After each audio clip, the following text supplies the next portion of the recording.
always say, if you're not giving me an A, give me an F. You giving me the worst grade in the world, worse than an F, is a D.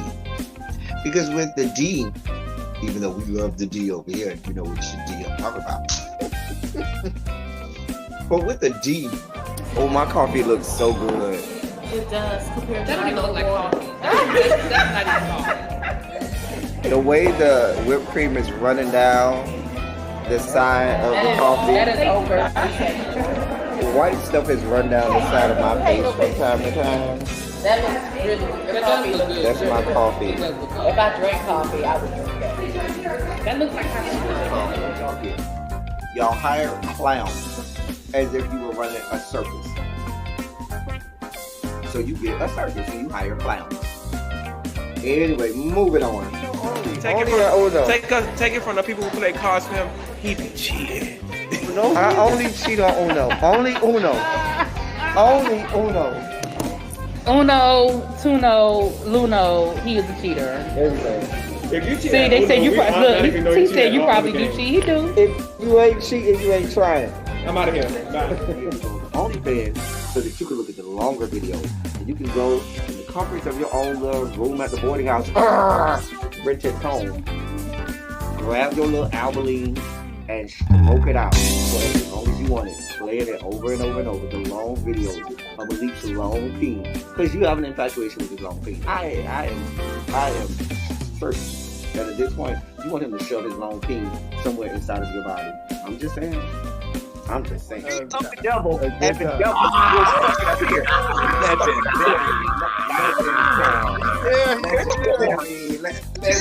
Here he go. Y'all gonna make me the oldest one on here. You did not send me a text, a link. I did. I do have to say, Ty, you were in the group chat on Instagram, whatever Instagram that was. Wait, what? Kitty? Love you down. I don't have no problem with Kitty. I like Kitty. But Kitty girl.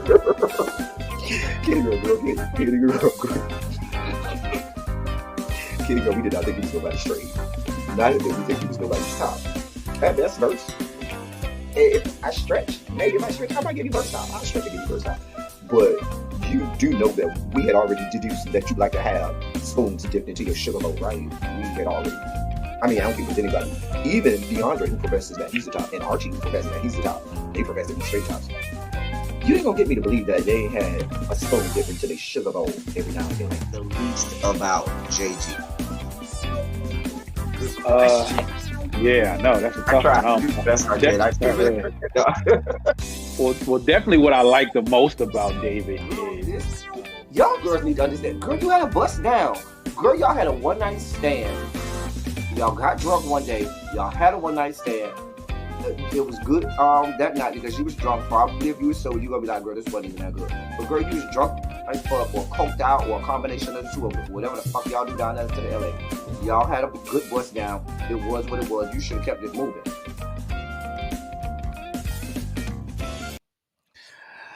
Hello. I apologize for my tardiness. Y'all know what happened? I clicked the wrong button on my computer, and I had been avoiding, like, how they give you those stupid little updates, and they say, oh, restart your computer for update or whatnot. And I wasn't pressing it because I was like, I don't want to restart my computer. Go to hell. And so I was trying to click something like right before I was going live, and I hit the stupid restart button that said restart your computer to do the update. I was like, shit. And I was like, I hope it's a quick one. When that good girl said 0% and then it crept up to 4%, I said, girl, we finna be up here for a while. So that's why I'm late. Blame my computer and it's fuck shit.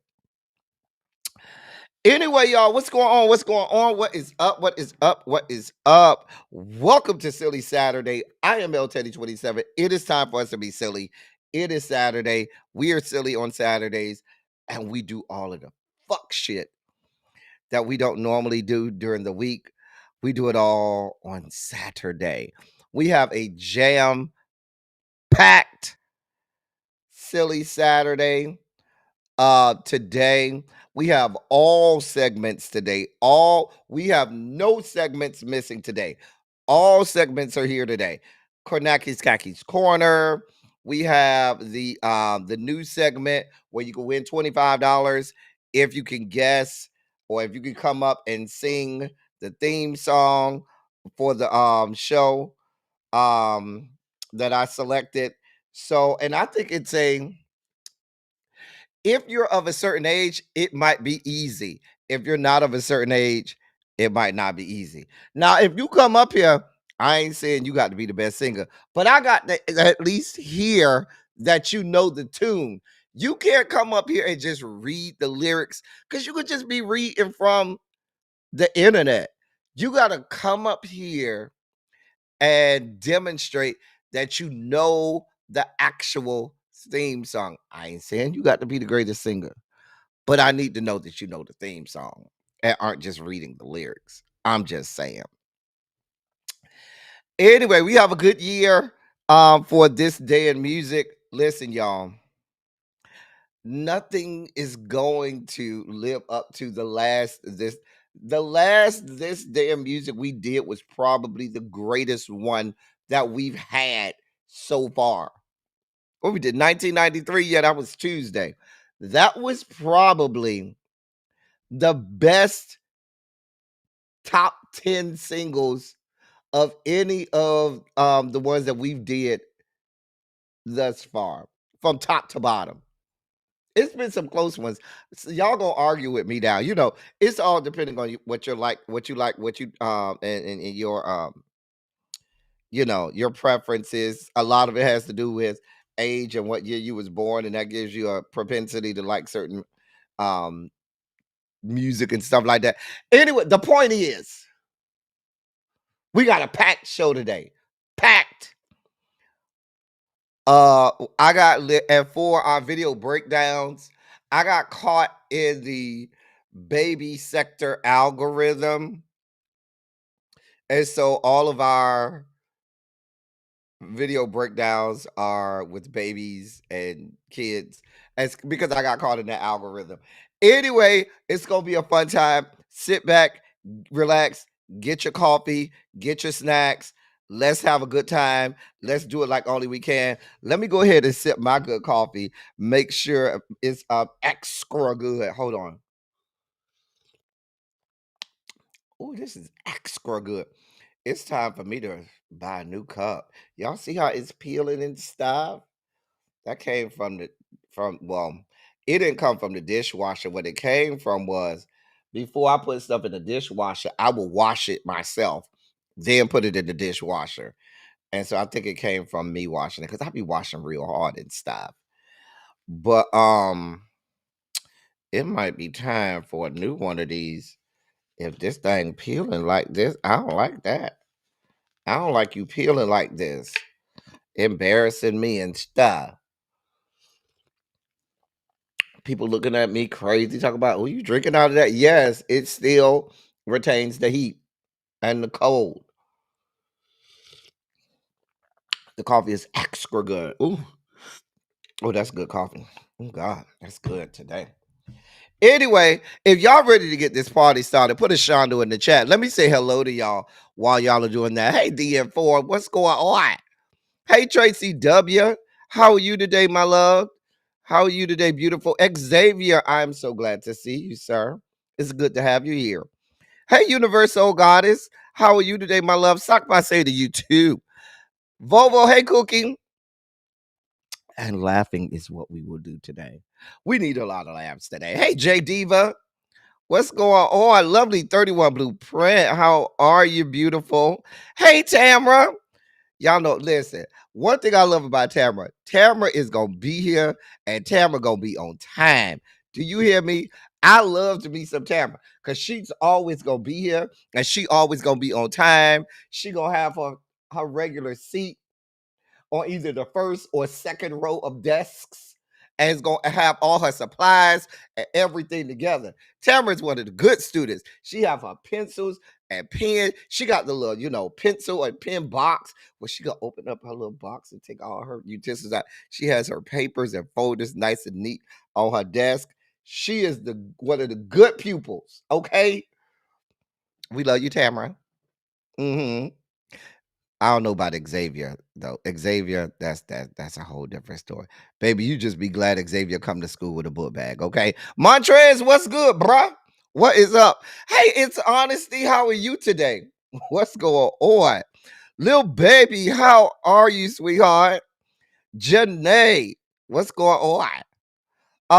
Xavier, I have a Mac. I don't have no Mac. I have Windows. I don't have no Mac. I don't do nothing Apple or Mac. No, I don't have to do nothing Apple. We are not getting a hymnal today. I told you what we was gonna get today. I found the video. I did find the video. We'll get that when we get to the gospel feature. I was trying to find myself in the video. I couldn't find myself. Cha. Terrence, what's good, bro? What is up? Yeah, it's early over there, Terrence. It's still 9:23 over there. You heading over to watch Pop Warner? Okay. Shout, that's an all-day event. Listen, where I'm from, Terrence, in Miami, we don't call it Pop Warner. We call it Optimist football. So they have Optimist football games that might start. If you go to one park, each park have their own, team and stuff like that.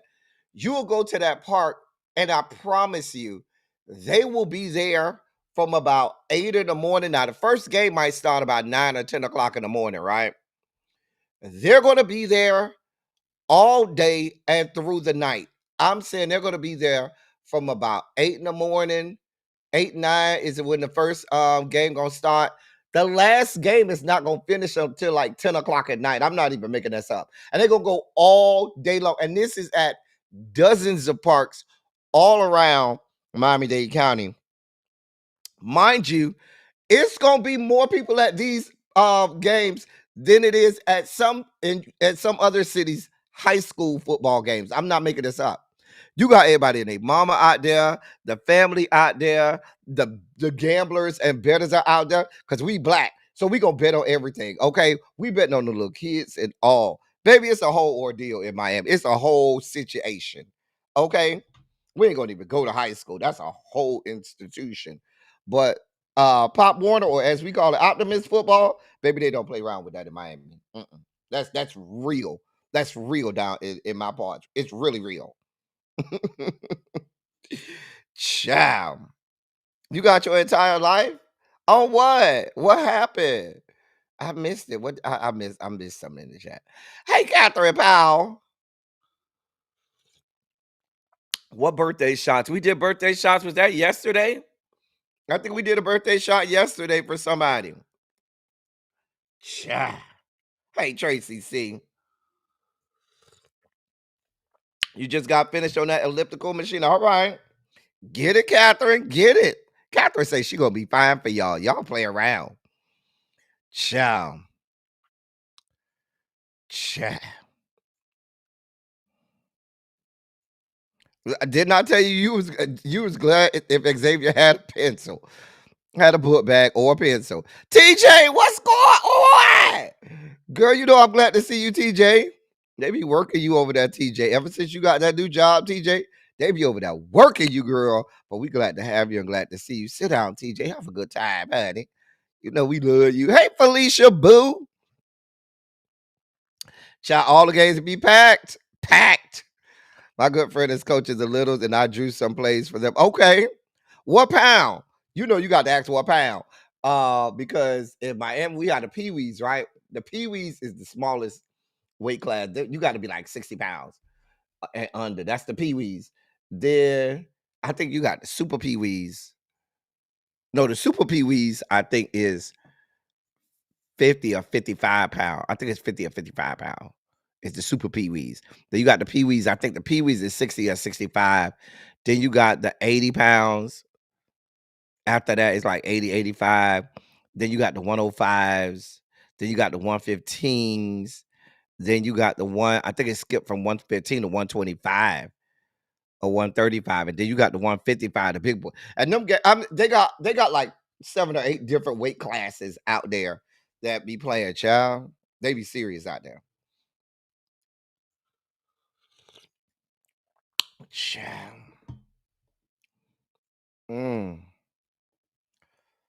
Listen, high school in Miami is a whole religion. A whole religion. Trez Powell Stadium in Miami is the mecca of football in South Florida. If you ain't playing Trez Powell Stadium, you ain't playing nowhere. Wait, it's TJ birthday. Oh God, we gotta take this birthday shot. Hold on. Oh, champ. Hey, DPG. Wait a minute. Y'all put a birthday greeting in there for TJ. I'm gonna drink some dark today because it's gonna mix well with my coffee. So I'm gonna drink this. I'm still trying to finish this Crown Royal salted caramel. Y'all know I do not drink dark liquor, and this the only dark liquor I have in this house. I keep it right up here with some of my other liquor, but I got a low shelf over here where I keep my gins on the low shelf right here, and on the top shelf I got this. I got some gin there too, the BVI gin, that nasty Snoop and Dr. Dre gin that I only drank one shot and never drank nothing else, the Moonshine, and then I have this up there. So I'm gonna take a shot of that. This is what we taking for TJ on her birthday. All right. I'm gonna take some of this for TJ. Did y'all put y'all birthday greetings for TJ? Let me get through all of the greetings and then we'll take our shot. Y'all knew we had did shots for somebody. All right, here we go. All the way from the ghetto. Talking about the ghetto. The ghetto. Ladies and gentlemen, I bring to you Chef Don Don. You know, Chef Don Don has whole walk-up music. He need a whole applause.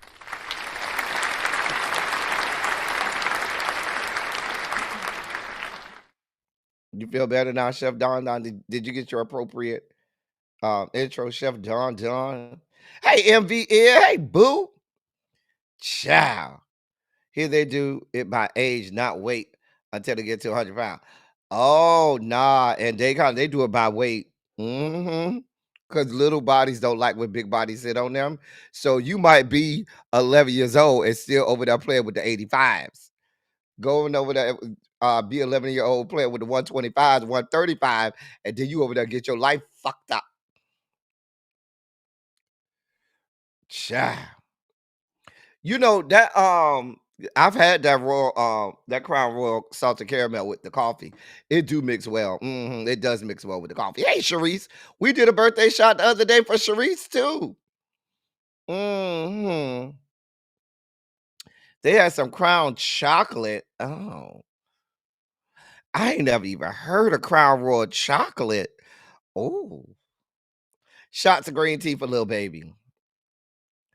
Crown chocolate. Child, I ain't never even heard of Crown chocolate. Girl.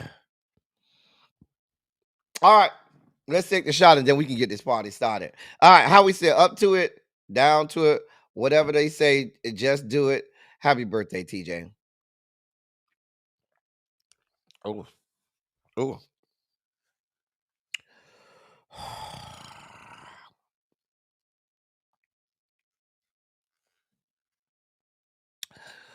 Woo.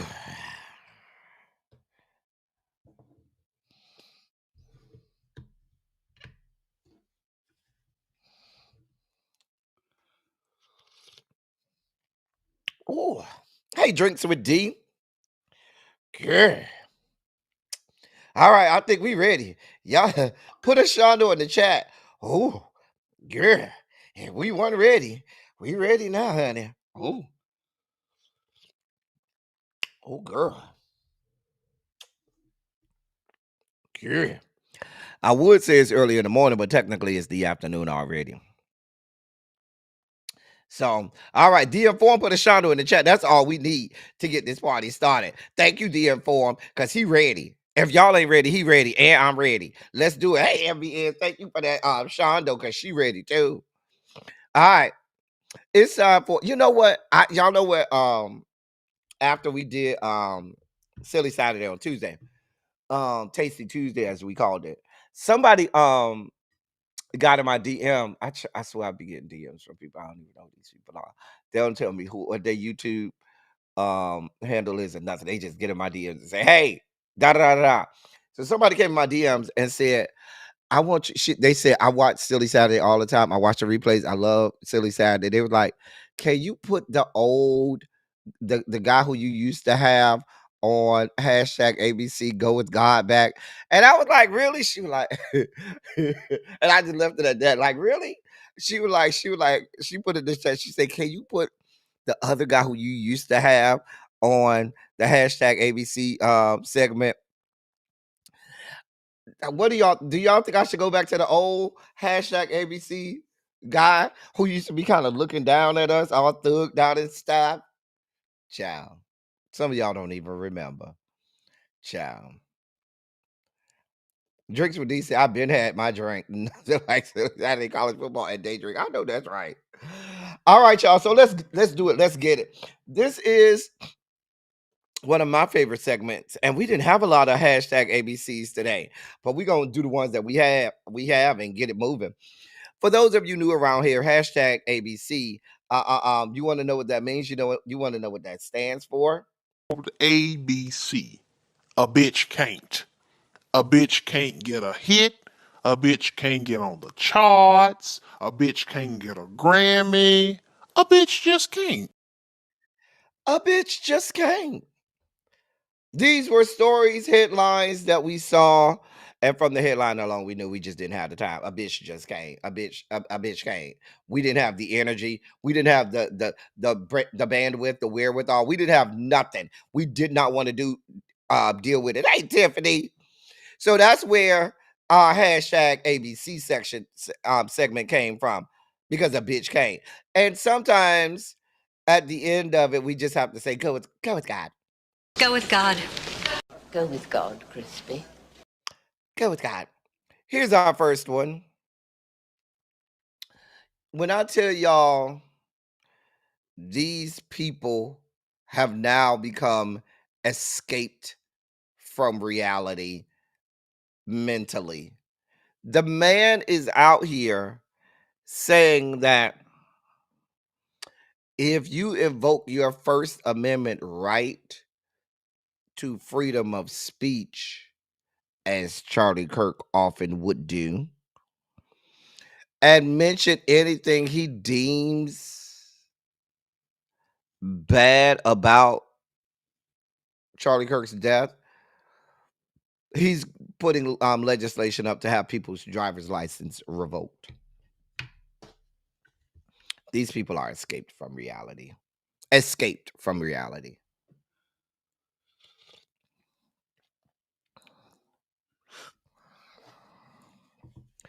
As we've learned this week, these people will fight literally to the death for the Second Amendment. They have no smoke for the First Amendment. They're not gonna fight for your First Amendment right. They'll fight for only their First Amendment right.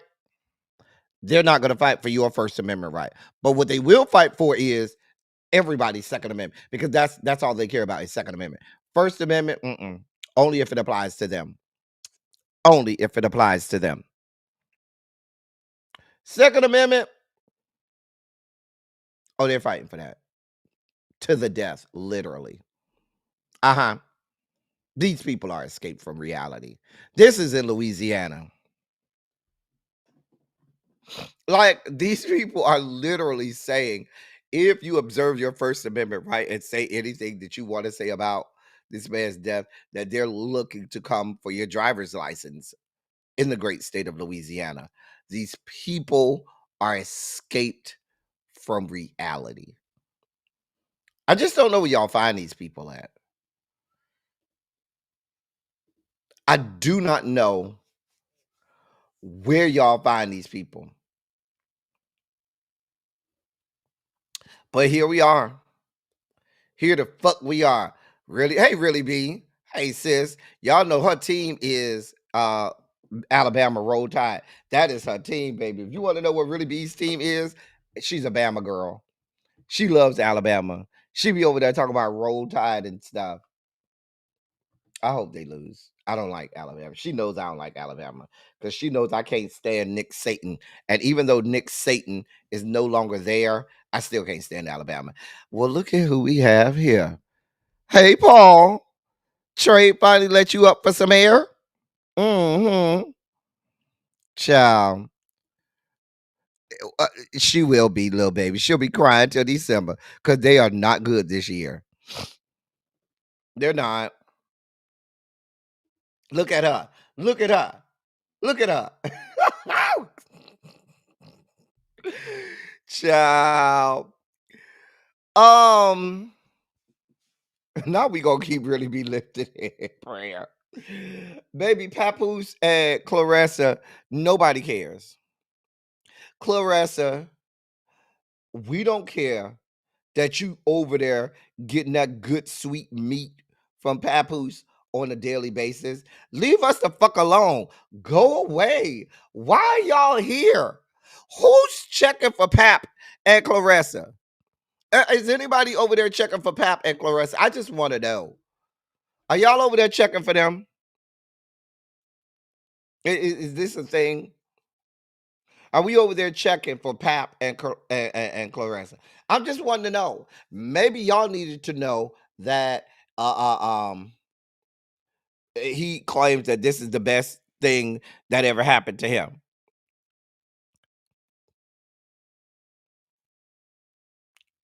I don't.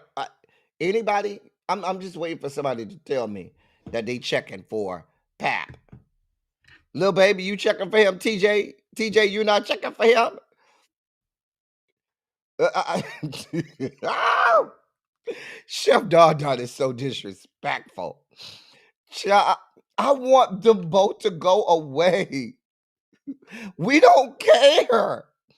Leave us out of it. We do not need your daily check-ins and updates on what y'all got going on in your relationship. We do not care. I promise you we don't.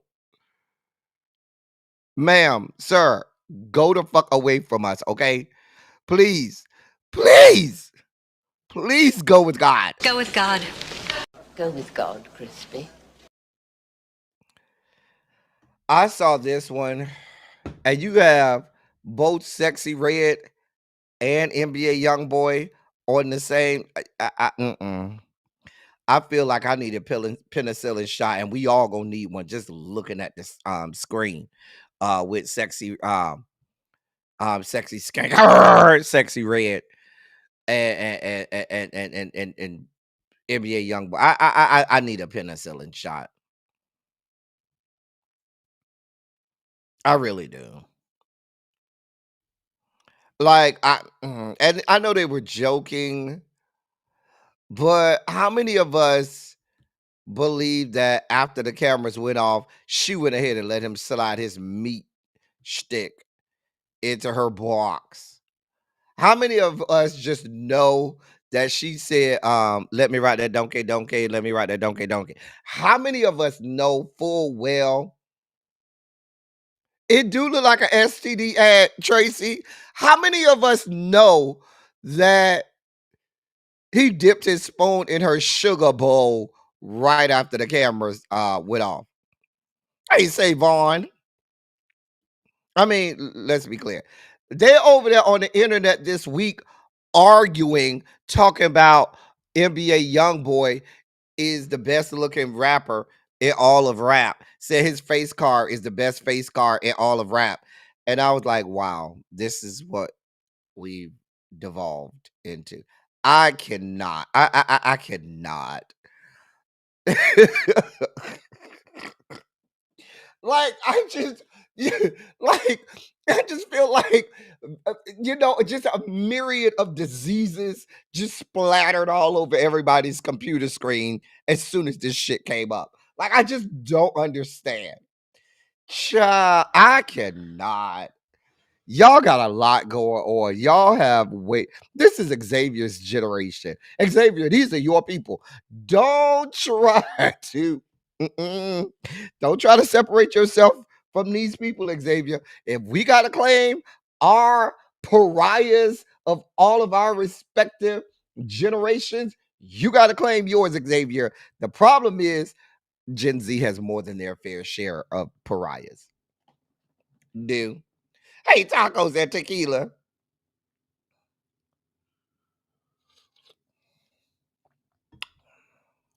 They say NBA that somebody put on the internet. They was arguing that NBA YoungBoy is the finest man in rap living.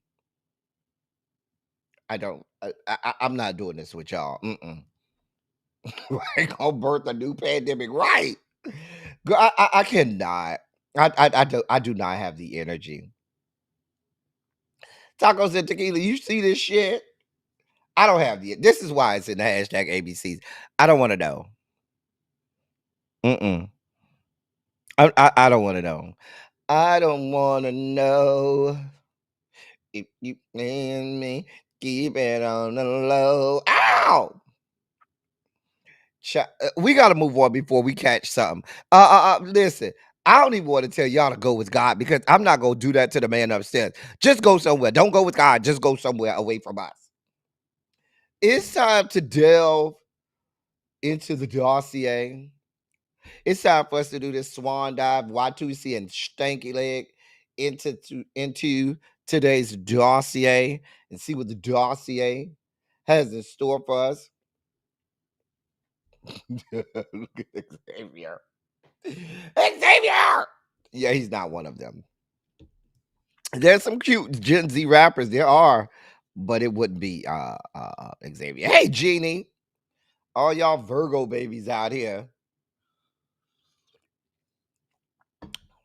Child, is it Libra season yet? My best friend is a Libra. One of my LBs is a Libra too. My LB is a September 30th Libra, and my best friend is an October 12th Libra. Child. Anyway, it's time to delve into the dossier. Let's see what the dossier has to offer. Oh, Malcolm. Hey, Malcolm. We still over here mourning the death of Malcolm. So, the widow of Malcolm Jamal Warner, Tanisha Warner. Um, so she's announcing that they're launching um a foundation called the Warner Family Foundation and a partner initiative with River and Ember, both created to support families and celebrate artistic expression in children. She wrote on Instagram just yes, I believe it was yesterday or day before yesterday. Quote, "Thank you for holding us in so much love during this tender time. Tomorrow marks our anniversary, and my heart is wide open." End of quote. Listen, she had a whole nice long post about him. And it was beautiful. It was beautiful. Y'all know, I guess they had a I'm assuming that they just had a private memorial. Unless I missed something, and I often miss a lot of things, but I never heard anything about a funeral memorial or anything. Maybe I missed it. But I'm assuming that they already did something. I'm sure it was probably private, just family only. But I ain't hear nothing. Did anybody else hear something about services, funeral, memorial, anything like that? Because I didn't hear anything. I didn't hear anything. Chef Don said yes, it was private. Okay, it must have been because, like I said, I didn't hear anything. Like I said, I can only imagine. Uh, um, it's still fresh for her, and I know she's still in 12 stages of grief. Yeah, okay, everybody said it was private.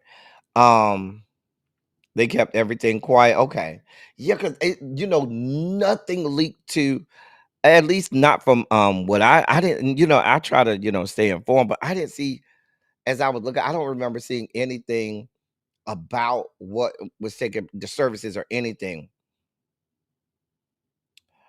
I did not even see that. That didn't even make it into the dossier. I didn't even see that in my in any of my algorithms and timeline. Yeah, you know, the black community, the black delegation, we are still over here grieving Malcolm. We still over here hurt, okay? It's still a touchy subject. It's still too soon to say anything remotely bad or even funny about Malcolm Jamal Warner. We will fuck you up right now. We are still at 8 stages of grief. We will fuck you up. It is way too soon. 5 years from now might be too soon. It's certain people, when they pass away, it's always going to be too soon. Like Chadwick Boseman. If you say something about Chadwick, we will fuck you up on GP real quick. Before you could finish the sentence, we will fuck you up. Say something sideways about Malcolm Jamal before the sentence leaves your mouth, we will fuck you up. It's always going to be too soon. That's it. Full stop.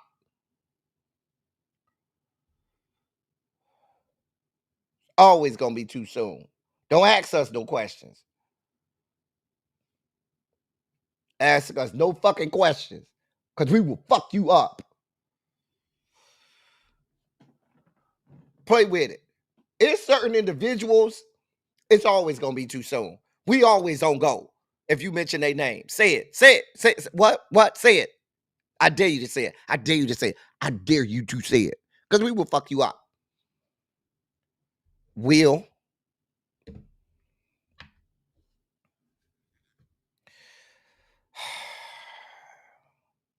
In other news, now there's another one. People will fuck you up. Hey, Butterfly, people will fuck you up by Kobe. I wasn't even a Kobe fan as a Celtics fan. I never liked Kobe, but I understood who he was and I understood his greatness. And I will join the people in fucking you up by Kobe. So Shaquille O'Neal, this speaks to just who he is as a human being. So he was recently speaking with People Magazine and revealed to People Magazine that to this day he still checks on Kobe Bryant's mom. He said, quote, "I always check in on Kobe's mom. I check in on his mom once a month, make sure she's okay." End of quote. Listen, let me tell y'all something. Uh Let me finish out this out. Shaq said, quote, "Kobe used to check in on my mom and dad. They live in Vegas. I'm in Vegas. I'm close with his sisters. I just called to check on them." End of quote. He said about checking in, just doing, regular check-ins on Kobe's mom and even his sisters and things like that. Let me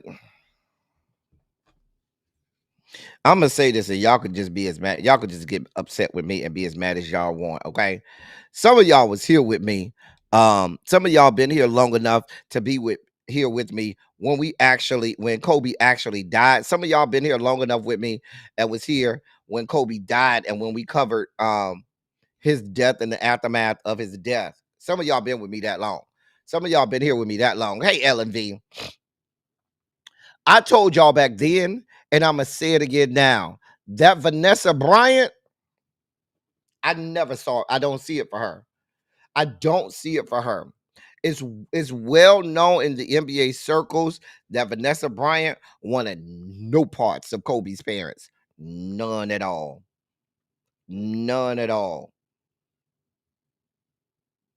I'm not going to go down into details. I'm not going to go down that rabbit hole with the things that I know. You could love her. I don't love her like that. I don't love Vanessa like that. Don't. She always get the side eye from me. Always. I do not see it for Vanessa Bryant. Don't. Child. If the things that I know, and I know these from people who are in that circle and close to them, child, she ain't shit. It's deeper than that, Xavier. That's not it, Xavier. It goes way deeper than that. The point being, shout out to Shaq for making sure that his parents are well taken care of, and he checks on Mama Bryant. Okay. Hey Lee. Hey Gabby.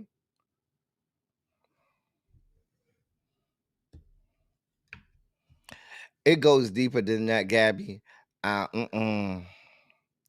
We kind of went down it back in the day when all of this first shook down. We ain't got the time today. We ain't got the type of time today.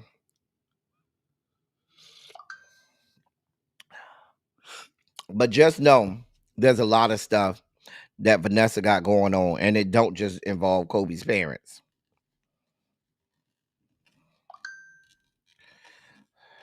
So let's be clear. So has Vanessa. You talk about his parents has sold mementos. Vanessa has sold memorabilia and mementos.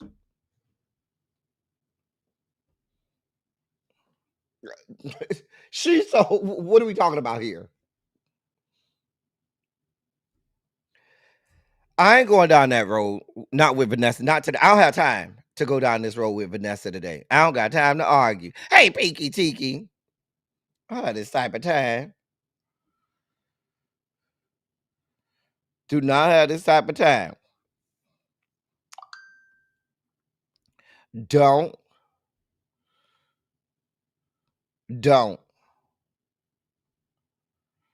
make me angry. Child. I don't have a hatred for wives and girlfriends. But I what I also don't have is this blanket all wives and girlfriends are innocent and never do anything wrong either. That ain't the case either. Hey Katrina, let me move on. Look at L&V. Baby L&V, if you back in the day, and people, I know people like DPG, Lil Baby, MVN, all of them was here back then when Kobe Bryant died. What was that, 2020? And we was reporting on it. Child. Yeah, listen, Lala been a hoe for a long time. Long time. Child. Chia. Anyway, Iggy, is that Iggy? It's one of the Azaleas. Which one is that? Is that Banks or Iggy? That's Iggy. That's the white girl. Iggy Azalea, she in the news. Now, she recently was on a boat doing a whole interview with N3ON or Neon platform, and she had some things to say about some of her exes and about the fact that they like to get their ass ate, and people are assuming that the ex that she's talking about, they just assume that she's talking about Playboy Cardi. Now, she ain't mentioned nobody's name. She ain't said who it was, but everybody is saying that the ex in question is Playboy Cardi. Baby, if y'all saw some of the comments was like, that birthmark Playboy Cardi got is really a dookie stain. I said, you know what? I am not doing this with y'all. Not Piggy Azalea. You know what? It might be. I don't know. But I have the video. Where's the video? Here's the video. I'm not gonna lick a guy's butthole, ever. Wait, that's disgusting. Someone's asked you that before? Well, they don't ask with words, but there's motion. Well, they put their asshole in front of you? Well, it's like a baby getting their diaper changed. Wow. And you know, there's no need for a man to have his legs cocked up like that. So you've been in that situation? I just said, I have to go to the bathroom. And I did not go back into that environment. Are you serious? I'm dead serious. It's happened to me twice. What the fuck? And they were, and it was... What type of man wants their ass eaten? Ones that are in front of the camera usually, just know that. If I told you who the arse eaters of this world are. I gotta know. Well, actually, we don't know that they're arse eaters. Yeah. What are they? They want their arse ate. They're arse eaters. Like isn't that where your G spot is? Though your asshole? You tell me. I mean, I've never got anywhere near that. I don't know. Sir, you and all this. What type of man want his ass eaten? You eaten, dug out, pummeled, beat in, dog walk, dish rag plunged into. You, sir. What type of man wants his ass eaten? You, girl, before I could even get to Iggy, I was looking at him like, I know the fuck. Stop playing with us. Now y'all know the people I said is Playboy Cardi, because as y'all remember, we did the story about how Playboy Cardi be walking around here with the lace thongs on. You know, he got a picture taken of him with some black lace thongs on. You saw the picture in the on the side of the video. That was Playboy Cardi. That's why the people say they know it's him. But before Azalea, her fuck shit, it was that man over there on the side talking about what type of man wants to have his ass ate? You bitch.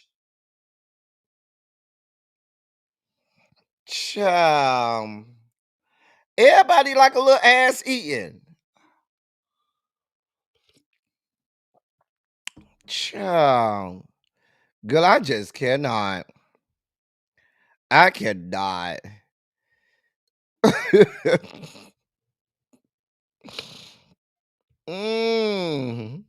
Child, these people be really trying it. Girl, just shut the fuck up. Girl, whatever you do with somebody in the bed, sit your ass the fuck down. You don't get no brownie points. Ooh, a man wanted me to eat his ass. Yes, bitch, eat it. Get a fucking spoon and clean my shit out. Raggedy bitch. He should have shitted on your face. Oh, raggedy whore. I can't. Ooh. Child. The people say her name is Piggy. Iggy Azalea. Hey, Jason, what's good, bruh? I mean, should people start to tell the tales of your sexual proclivities, ma'am? Girl, I cannot. Girl, these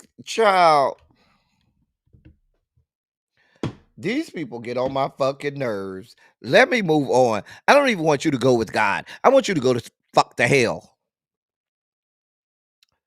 Girl, they know they get on my nerves. Girl, stop playing with us. Anyway, Glorilla is in the news. So she made some recent history by becoming the third female rapper ever to have 6 number 1 songs on Billboard's mainstream R&B hip hop airplay chart. Now that ain't the Billboard Top 100. That's the R&B hip hop chart. Mm-hmm.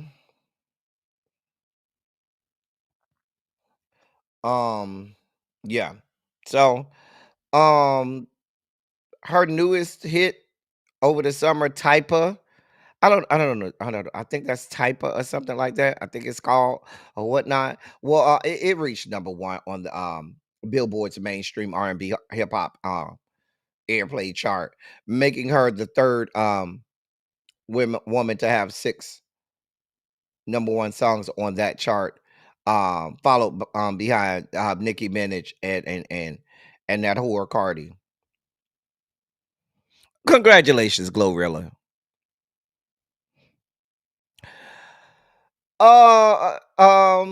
That's Jason Collins there.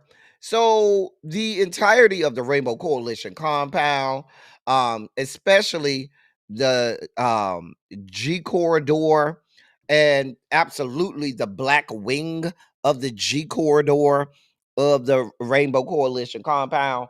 We are all praying and have Jason Collins in our prayer corner.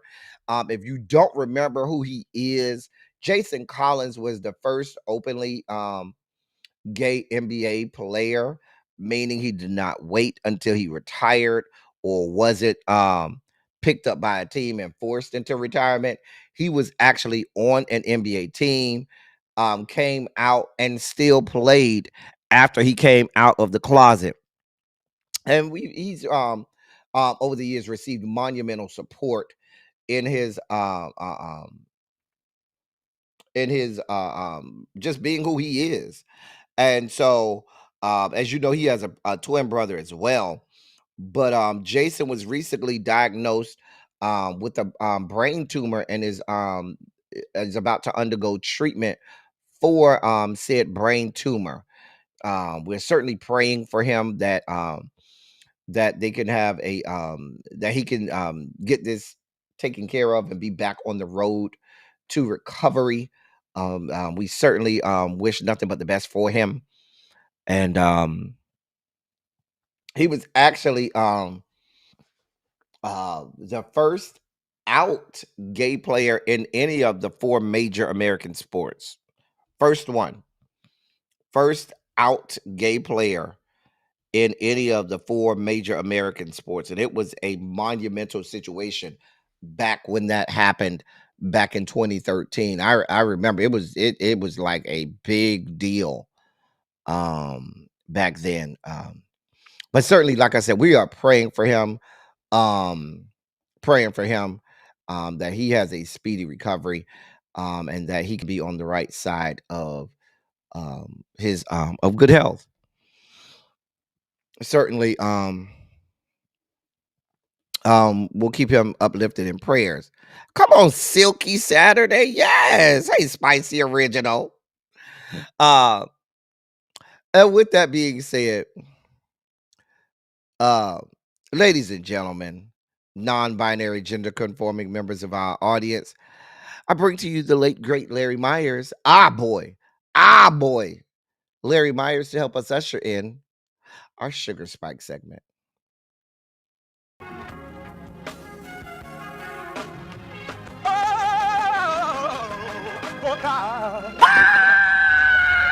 You see, this is the part that I like.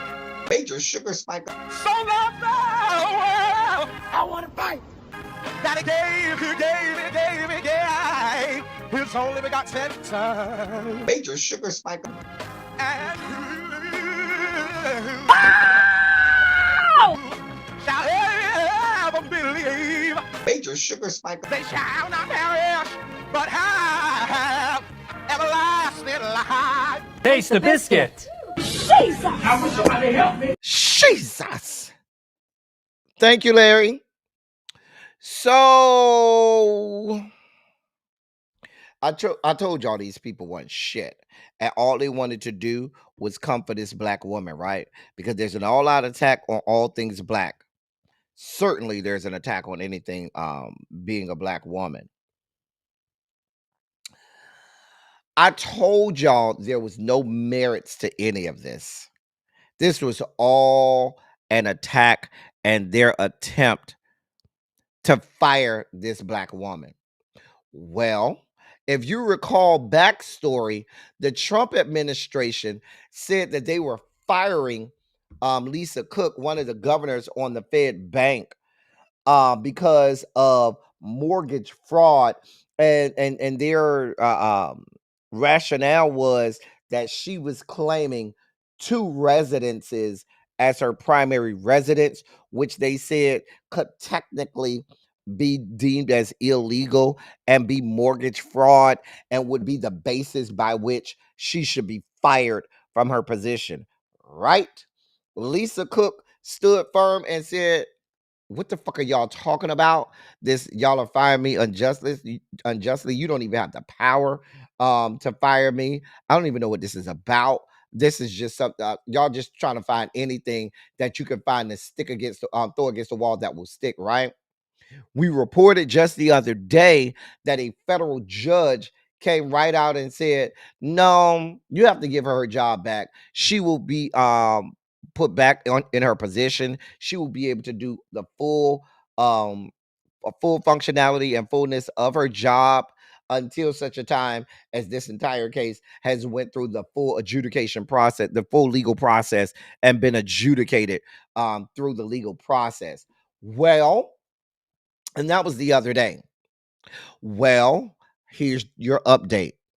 Federal Reserve Governor Lisa Cook declared in financial forums that her Atlanta property would be used as a vacation home and not her primary residence. And that's according to documents obtained by several news outlets that appear to undercut what the Trump administration's allegations that appear to undercut the Trump administration's allegations of mortgage fraud.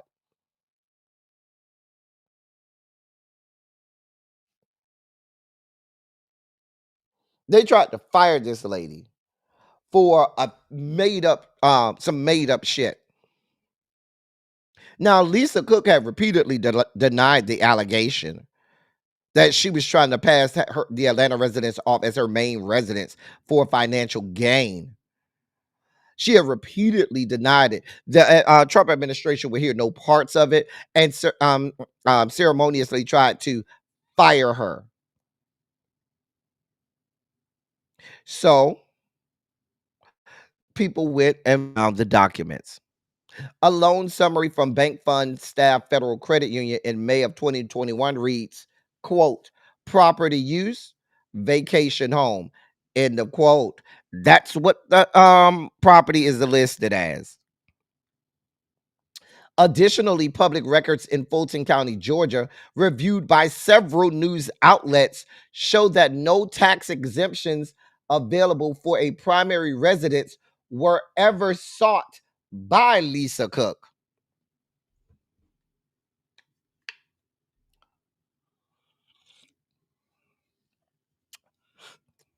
A second document obtained by news outlets,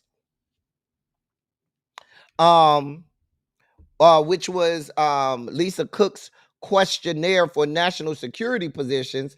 That document contains a question that says, quote, please list all of your interests in real property, including additional homes, vacation homes, rental properties, and interests in trusts that may hold property. End of quote. That's what the question on her questionnaire for national security position said before she took her position in 2021.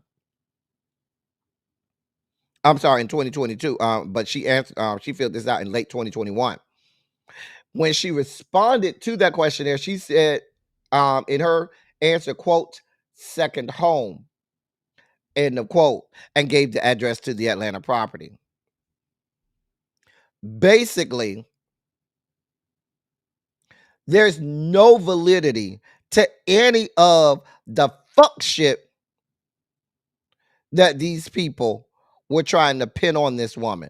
We knew from the start what this was. We knew this was a witch hunt. We knew there was no validity to any of this.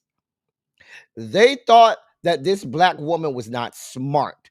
They thought that she would try to wrong and defraud the government because that's what they do. They know everybody in their cabinet, everybody in their corner, all of their cronies, all of their people do wrong, illegal shit trying to defraud the government.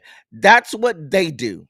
And they just assume that everybody else is also doing illegal shit. Mm-hmm. So they're assuming that that's what everybody must do. And the woman, because we're black people, we already know we got to have all of our ducks in a row. We have to do everything above board. We have to do everything, have all of our I's dotted, T's crossed, lowercase j's dotted, lowercase f's crossed. Because if you don't, We know as black people, they gonna fuck us up. So when this came out, I was like, oh, I don't even believe it. I know this woman ain't do none of that. I knew it. And here we are. Mm-hmm. Mm-hmm.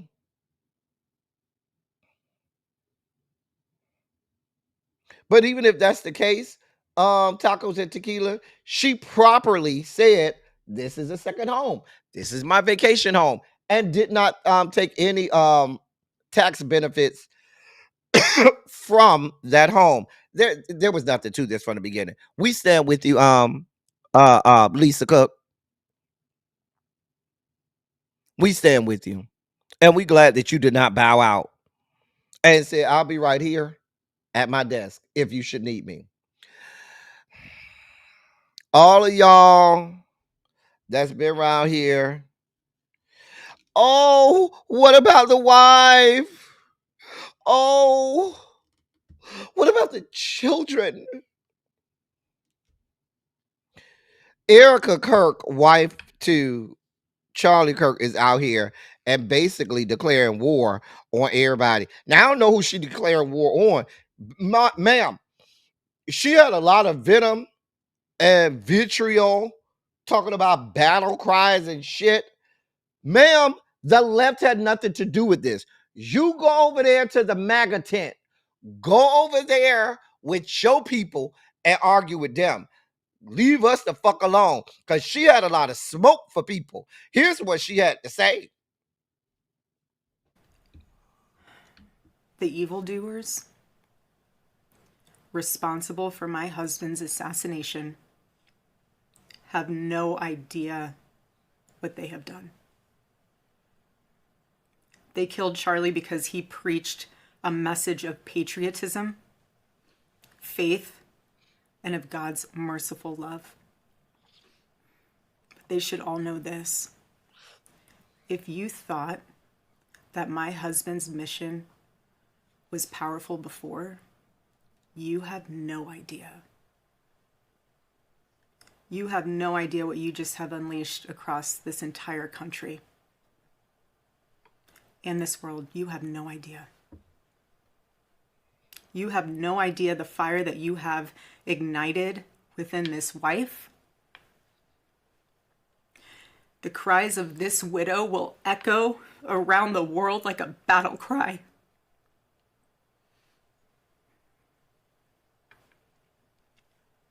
To everyone listening tonight across America, the movement my husband built will not die. It won't. I refuse to let that happen. It will not die. All of us will refuse to let that happen. No one will ever forget my husband's name, and I will make sure of it. Let me get this straight, ma'am. You talking about your husband's mission and movement for racism, misogyny, bigotry, homophobia, xenophobia. That's the mission that you want to make sure that is pushed and moved forward. Right, ma'am? I ain't trying to disturb your little grieving. You talking about all of the people that did this? Ma'am, the people that did this were the people that were over there allegedly in his corner. Who the fuck are you yelling at? But y'all was out here talking about, what about his wife and his children? What she basically said was, I'm here for all promoting and continuing the racism, bigotry, and discrimination that my husband was all about. And I'm going to be doing that to the day I die. Girl, whatever. Because y'all out here coming at black folks and we ain't had a fuck thing to do with it. Y'all over here got people calling HBCUs and then going to PWIs and making threats at black student unions at PWIs all over the country, right? You know, I saw a post earlier today where somebody said Every HBCU band in the country should play Talking Out the Side of Your Neck today. You know that's my jam too. Hey, talking out the side of your neck. Ah! Hey, hey, hey, talking out the side of your neck.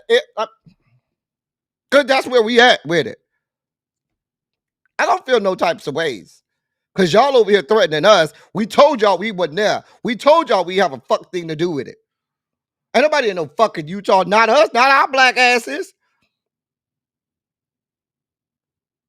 Maybe if a black person rolled up anywhere in the vicinity of Utah Valley University with any type of assault rifle, they wouldn't have even made it on campus. Let's be clear.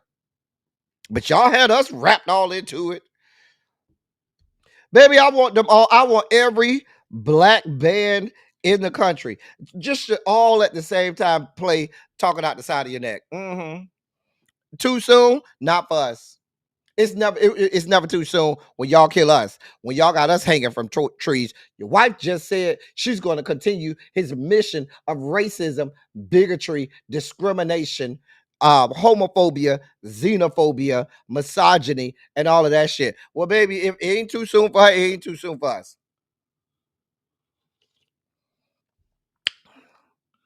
You talking about battle cries and stuff? Okay, well, our battle cry will be talking out the side of your neck. How about that? Anyway, in more aftermath, because I told y'all these people are escaped from reality, right? These people have removed themselves from reality. Your DefSec Pete Hegseth, fuckboy extraordinaire, he has put out a warning to all civilian and military employees that the Pentagon is tracking any comments from them that celebrate or mock the Wednesday assassination of conservative activist, Charlie Kirk.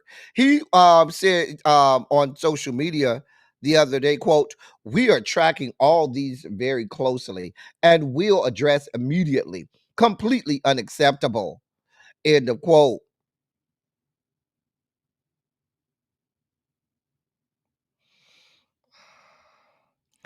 Govern yourselves accordingly.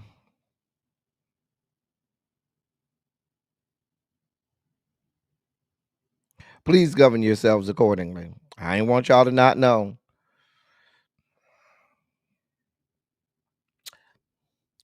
I don't know what y'all. I don't know. These are the very same people that when when Charlie Kirk was outward, open, and willfully advocating for the death of millions of Americans, preaching that we should either not be alive or be subjected still to slavery. He had the full right to his freedom of speech. When Melissa Hortman died in Minnesota, he dog walked that woman with reckless abandon. At the deaths of every black person that was slain at the hands of police officers, he praised it and said that it was a good thing. And you people fought for him to have his right to free speech, right? Nobody batting an eye. And now that people want to observe their own free speech with regard to him, now they don't get that same right.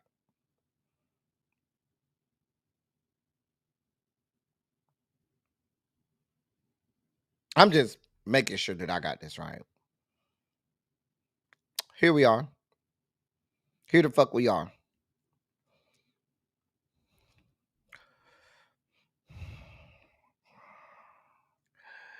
Well, Memphis.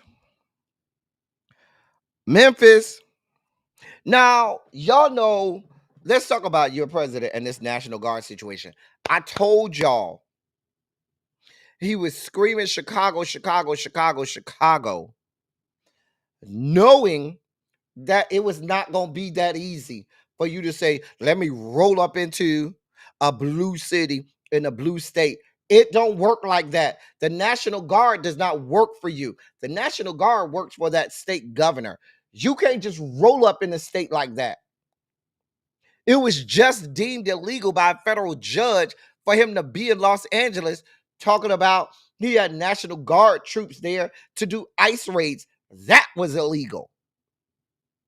And I told y'all, you can't just roll up in a blue state and a blue city in a blue state and say, well, I'm gonna just go over here and send the National Guard. He's gonna talk that game, but they call him Taco for a reason, okay? Taco. Trump always chickens out. Because your legal team done told you, bro, we can't do this. It's no. I'm sure even Pete Hegseth and members down to the Joint Chiefs said, bruh, we trying to do everything we can to help you. We can't help you on this one. You're gonna have to go somewhere where the governor gives you free reign. Have I not been saying over here that he's gonna have to go to a blue city in a red state first? Put a 27 in the chat if you've been here when I've been screaming the man will have to go to a blue city in a red state. And I've said that because I know that in order to get this done, that state governor has to give him open and free access to the National Guard and into that city. And I put a warning out there. I listed a whole bunch of blue cities in red states because I said they're coming. Y'all remember he mentioned New Orleans. What was that, a week or two ago? He was mentioning New Orleans because people in his cabinet were saying, bruh, we're not going to be able to do this. Chicago. He still was trying to say, well, I'm coming to Chicago. Then he started to try to pivot. Oh, I'm coming to Baltimore. And they kept saying, bruh, it ain't going to go that easy. This ain't D.C. D.C. is run by the feds and run by Congress, I should say. But it ain't going to go like that. In a blue city, in a blue state. So now he's pivoting. First, he mentioned New Orleans, which does have a high crime rate. Now he's mentioning Phoenix. Not Phoenix, Memphis. Now he's saying that they're going into Memphis. And they're going to feel justified into going to Memphis. Why? Because according to the statistics, Memphis has the fourth highest crime rate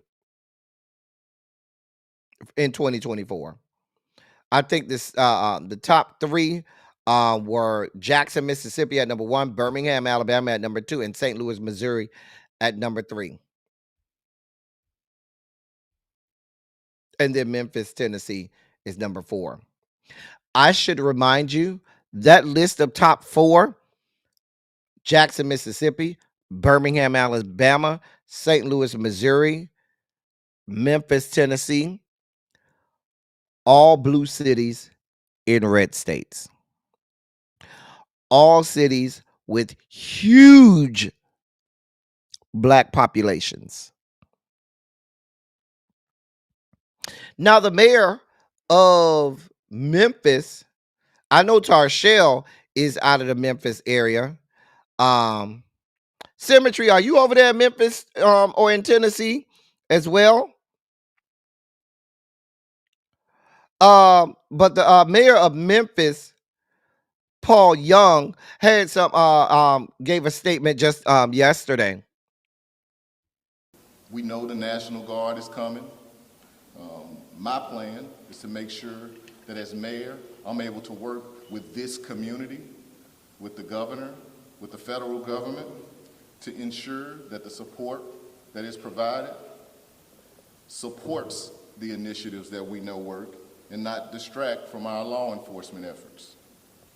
There are questions that you all have that I'm not going to be able to give you an answer to today, but my team and I will be discussing those questions with the governor and the federal government. When will they come? How many people are going to come?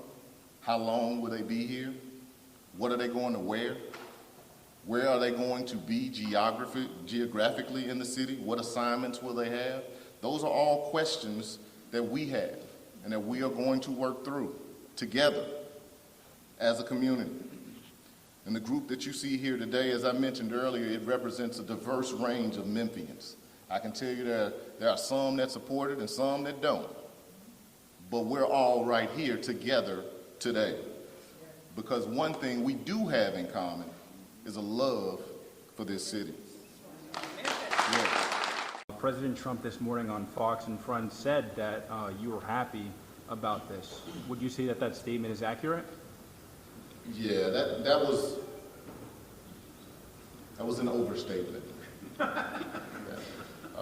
I am focused on the resources. FBI, DEA, ATF, those are the things that I believe will truly help us be able to support law enforcement and reduce violent crime. I do not support the National Guard. However, they are coming. It's not the mayor's call. The mayor doesn't have a say or the authority to stop them from coming. And so my goal is to make sure that as they come, that I have an opportunity to work with them to strategize on how they engage in this community. Baby, when they asked that man and said, well, President Trump said you were happy with him coming. Well, he said, yeah. He wanted to say, yeah, that bitch lying. But he was like, yeah. And you saw he thought about that thing. He said, oh, I can't say what I want to say. He was like, yeah, that was an overstatement. That black man looked and said, yeah. He wanted to say, yeah, that bitch lying. He wanted to say, yeah, that nigga lying. Did y'all see him? Wait, I want to play that part again. Hold on. Let me play that part again. I need y'all to look at it like I saw. Hold on. National Guard. Hold on. One thing we do have in common is a love. This morning on Fox and Friends said that you were happy about this. Would you say that that statement is accurate? Yeah, that was an overstatement. Baby, you saw that look. Baby, he gave that look. He looked up. Yeah. In his mind, he said, that nigga lied. But he said, that was an overstatement. Hey, the Dare Show. What's going on here? Okay, you in Knoxville? Okay. Child, they say Memphis mayor ain't shit, baby. I don't know. I don't live in Memphis. I don't know. I've heard some things that have come out of Memphis about Paul Young. The people I think we were reported on the story about Paul Young out of Memphis and the fact that the people was upset with him, mainly dealing with him being okay with some of those supercomputer factories and AI factories that Elon and them were building in Memphis, and that Paul Young gave them basically gave them access to it and let them just roll up in there. I saw Justin Pearson. Shout out to Justin Pearson, Tennessee state representative out of the Memphis area. I remember when he was going off about Mayor Paul Young and him giving Elon Musk and all of the people and Microsoft and all of the people access to build all of those plants and industrial plants that was causing all types of pollution and stuff in the Memphis area. Listen, Paul Young, you better take a lesson from Muriel Bowser, because Muriel Bowser can't even come out her house without armed security all around her, because people want to fuck her up. You might want to choose your words carefully. Hey, Camps. Child. Paul, I don't know, Paul.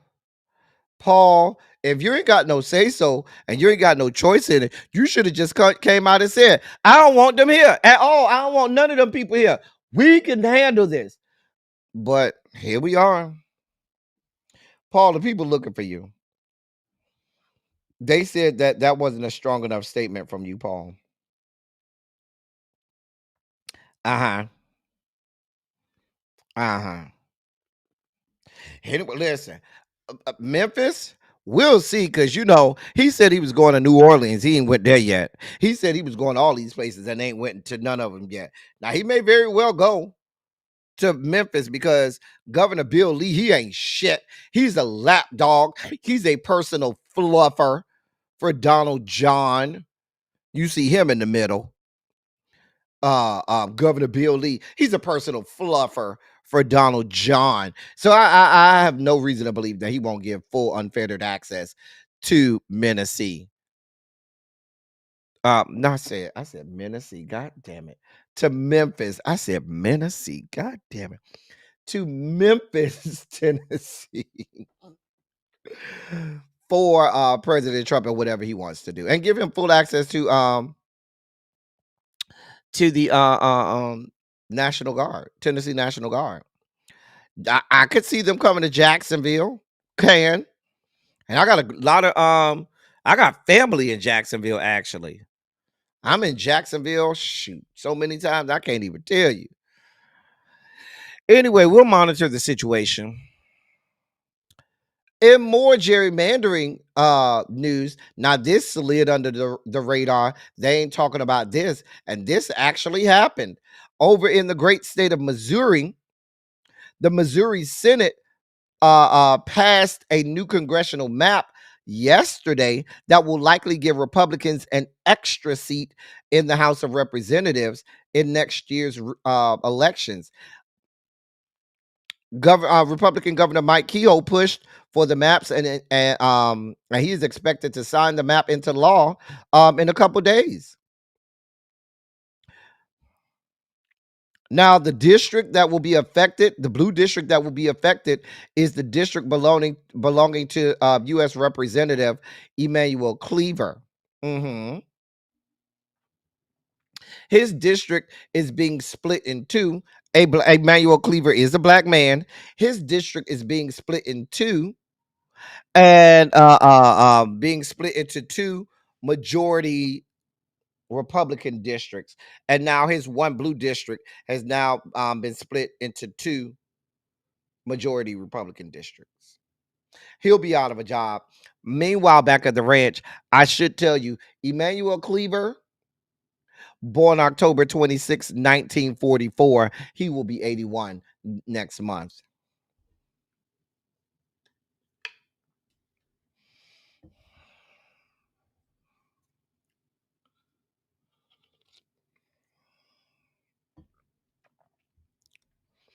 But y'all got body bags. Y'all got body bags.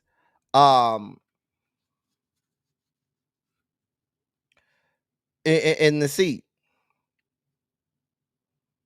Y'all got body bags in the seat.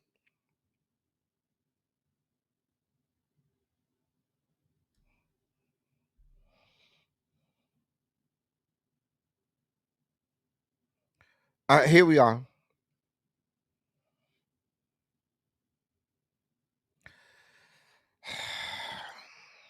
This is happening. Now, this is in the Kansas City area. This is in the Kansas City area. So if you know people that live in that area, let them know this is happening. Yeah, I know they had talked about that. I have been trying to see if I can find that whether or not that actually made it through. I'll look and see because they were repealing I think, if I'm not mistaken, that was actually voted on by the in an election, and that's one of the things that the citizens voted for that they were trying to repeal. And we have reported on that, but I hadn't seen anything extra. They like to slide stuff under the cloak of darkness, so I'll look into that. The Informed. Here's a situation out of an area close to my hometown. Now, this is out of Broward County, Florida. Um, mm. Now, the young man that you see there is Broward Sheriff Gregory Tony. Well loved sheriff, mind you. Um, there's a situation going on in that area in Broward County, actually in the Tamarack area of Broward County. The lady you see on the left, on the bottom of your screen, bottom right of your screen, in the left part of the picture, her name is um, Mary Gingles. The man you see on the right is her former husband, Nathan Gingles. Here's the story. A South Florida sheriff's office has fired 6 more deputies and disciplined 11 others for their handling of the case of Mary Gingles, a woman who investigators say was murdered by her estranged husband after she had warned officers for months that she feared he would kill her. 2 officers had previously been dismissed for their role in the case. An internal investigation found that multiple Broward Sheriff's Office deputies failed to properly investigate Gingles' reports of domestic violence perpetrated by her husband, Nathan Gingles, before he allegedly carried out the triple homicide of his wife, her father, David Ponzer, and her neighbor, Andrew Farron, as Gingles' 4-year-old daughter begged her father to stop.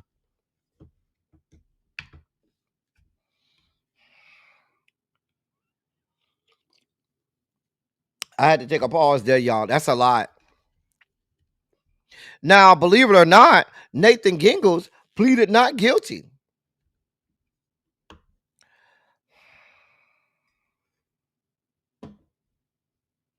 They said that the woman had repeated pleas for help from to, I should say, law enforcement, to include the Broward County Sheriff's Office. Mm-hmm. They said that following through on threats that Nathan Gingles made to her, Mary Gingles repeatedly reported uh, um, about the threats to her life. On February 16th of this year, Nathan Gingles then fatally shot his father-in-law as he was drinking coffee on the back patio of the family's home before chasing her down the street and killing her and the neighbor whose home she fled to.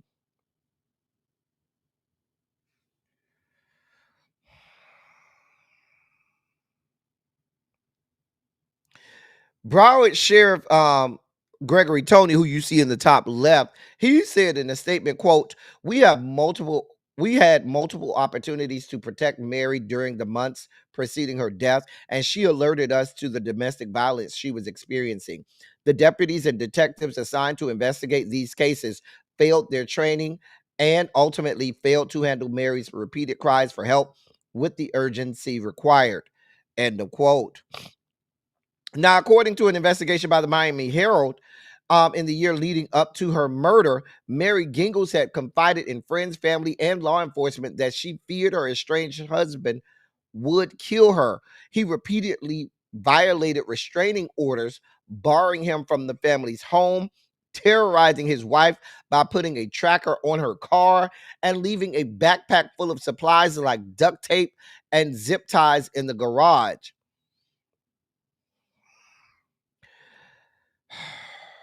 The husband's alleged behavior in the months leading up to the killings was consistent with what experts say are known risk factors for further abuse, including deadly violence.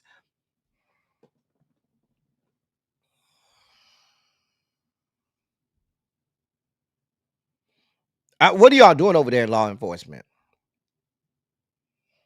Child, you know they say the women be after Sheriff Tony. Oh, they say the women's is be out. They say, baby, listen, I got Ellen. I know.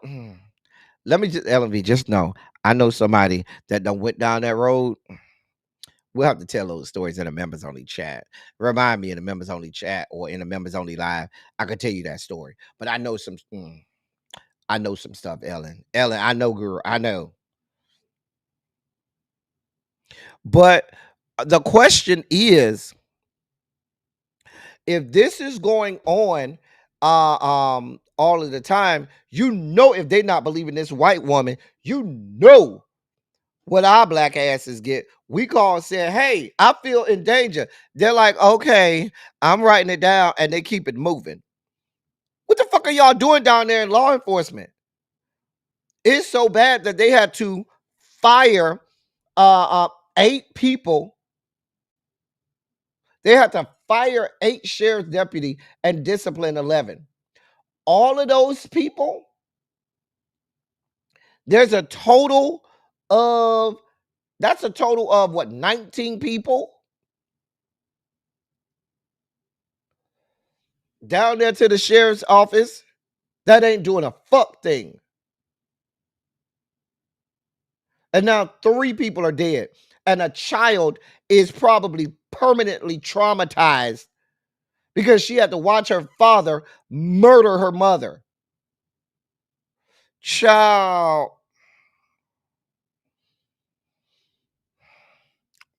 But y'all always talk about we ain't got no law enforcement problem. A mess. Just a damn mess. Not ISIS hiring. You know what? I got an update on this story. So remember the other day we did the story about the professor down to Texas A&M, Melissa McCool, where the dean of the College of Arts and Sciences was fired, and the head of the English department was also fired because of Professor Melissa McCool. And that video we saw where the girl said, oh, you can't tell me that this when you tell me it's illegal for you to say it's more than 2 genders and stuff.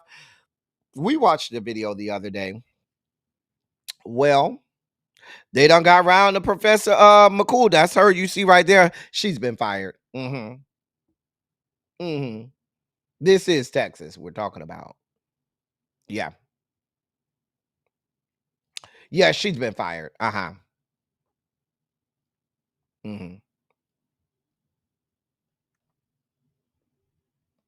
Just wanted to give you that update.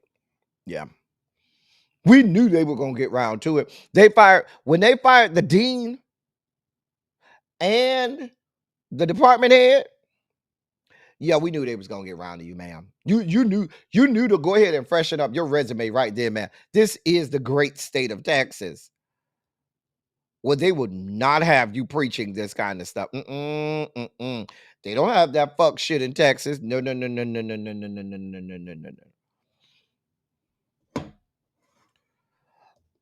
Because, well, the cause was they are saying that her talking about literature that discussed or described there being more than just 2 genders deviated from the course descriptions,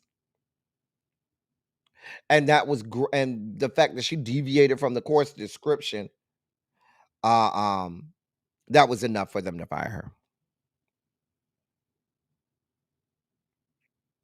Here we are. In our last sugar spiky story of the day. So, we're going back to the school system, and we're going to the great state of New Jersey.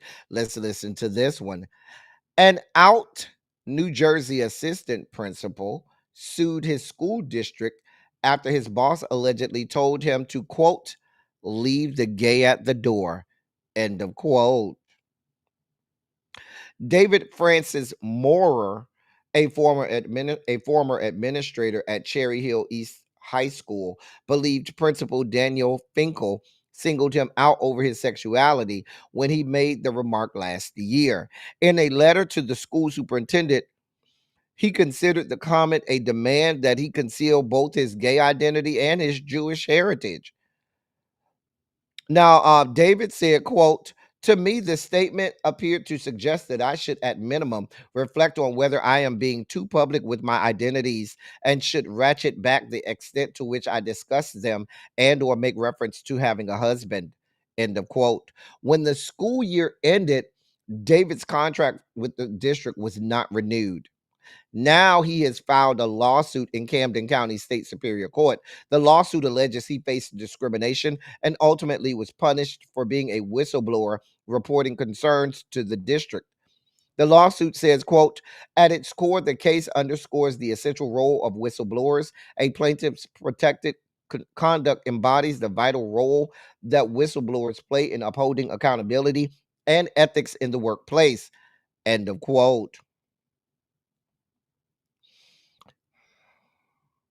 Now, David said he made several complaints, and rather than address those concerns, he says that the Cherry Hill Board of Education disregarded his complaints and ultimately subjected him to professional retaliation. The lawsuit lists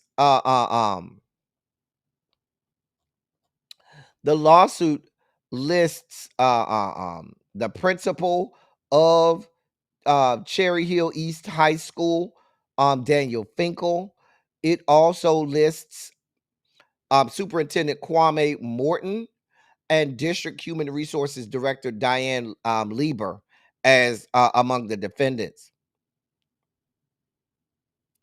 Now, the school district released a statement to the Philadelphia Inquirer and categorically denied allegations of any wrongdoing. In the statement, they said, quote, "We are steadfast in our commitment to fostering a safe, supportive, and inclusive environment for every student and staff member. Our policies and practices are designed to ensure all individuals are treated with dignity and respect. We will continue to uphold these standards and maintain a positive educational atmosphere throughout all of our schools." End of quote.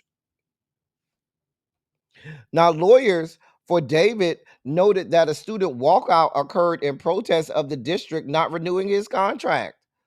A letter was also filed with the courts from the faculty at the mathematics department for the high school, which David oversaw as assistant principal, where members unanimously agreed the non-renewal, quote, was a mistake, end of quote.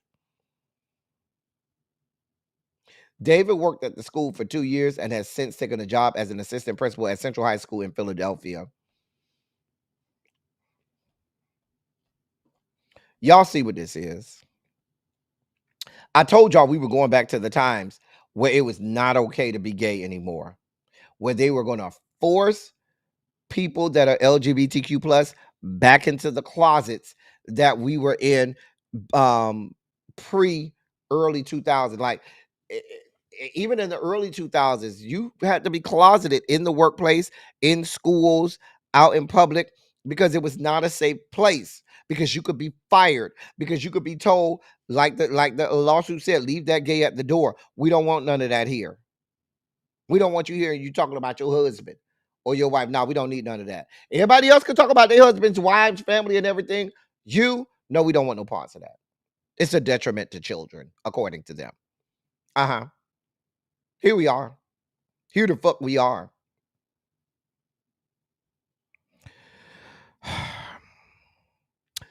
We're at our halfway point, y'all. Are y'all enjoying yourselves? We are at the halfway point, and now is a great time, after a great week of programming here, for you to contribute to the platform. Make sure you've hit the like button. It looked like we only got, wait, how many likes? We only got 24 likes. That's it. Oh, it says 48 now. Okay. I still think everybody ain't hit the like button. Oh yeah, that's what they said, Terrence. That's what they said to him. That's what gay people have to live through for a lot of years. It's just recent years where people were allowed to be out and gay. And like I told members of the Rainbow Coalition compound, we're going to have to go back to times in the past where you had to be closeted and you are forced back into the closet. Hey, Two Geeks and a Nerd Productions. Hmm. All right, we thank y'all for that. It's time for Kornaki's Khakis Corner. Now, put a 27 in the chat if you live in or about the Houston area. If you live in or about the Houston area, I just want to know if we have anybody in the Houston area there. Thank you, MBM, for your Cash App. Thank you, ma'am. MBM sent the Cash App. Thank you for supporting the platform.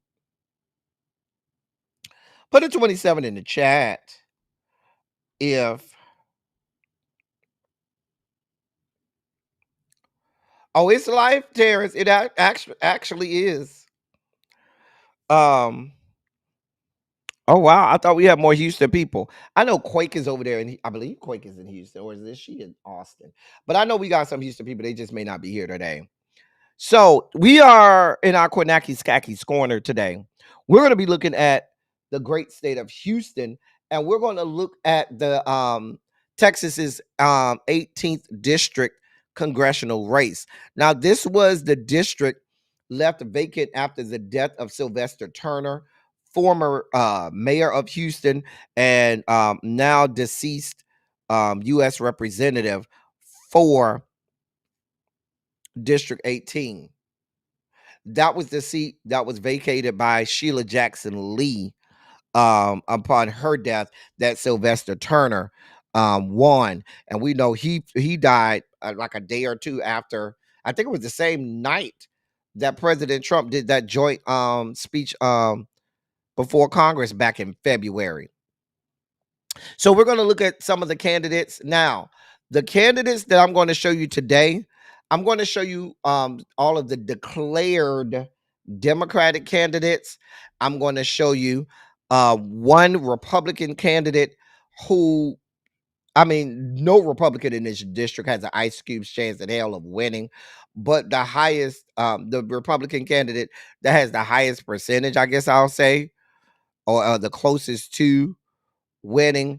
And then I'll show one independent that, you know, is showing a little bit of a little leeway in terms of getting some percentage points in some of the polls in that area.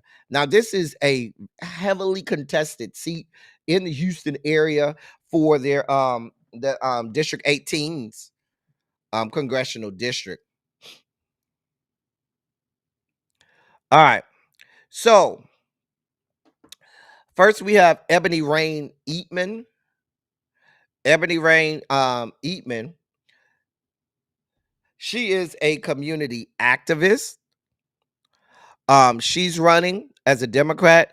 We have Amanda Edwards. She is actually one of the front runners. She's former at-large Houston City Council council member. She ran for this district before.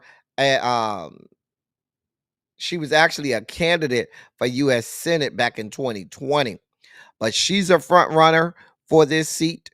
Jolanda Jones, you'll see, she's also one of the front runners. Although she's behind Amanda and another young man who I'll show you in the second. Right now, Jolanda Jones running as a Democrat. She's third in the polls. We saw a lot of her when the Texas Democrats fled from Texas over the redistricting vote, and she was very vocal, and you saw her on a lot of videos and things. But she she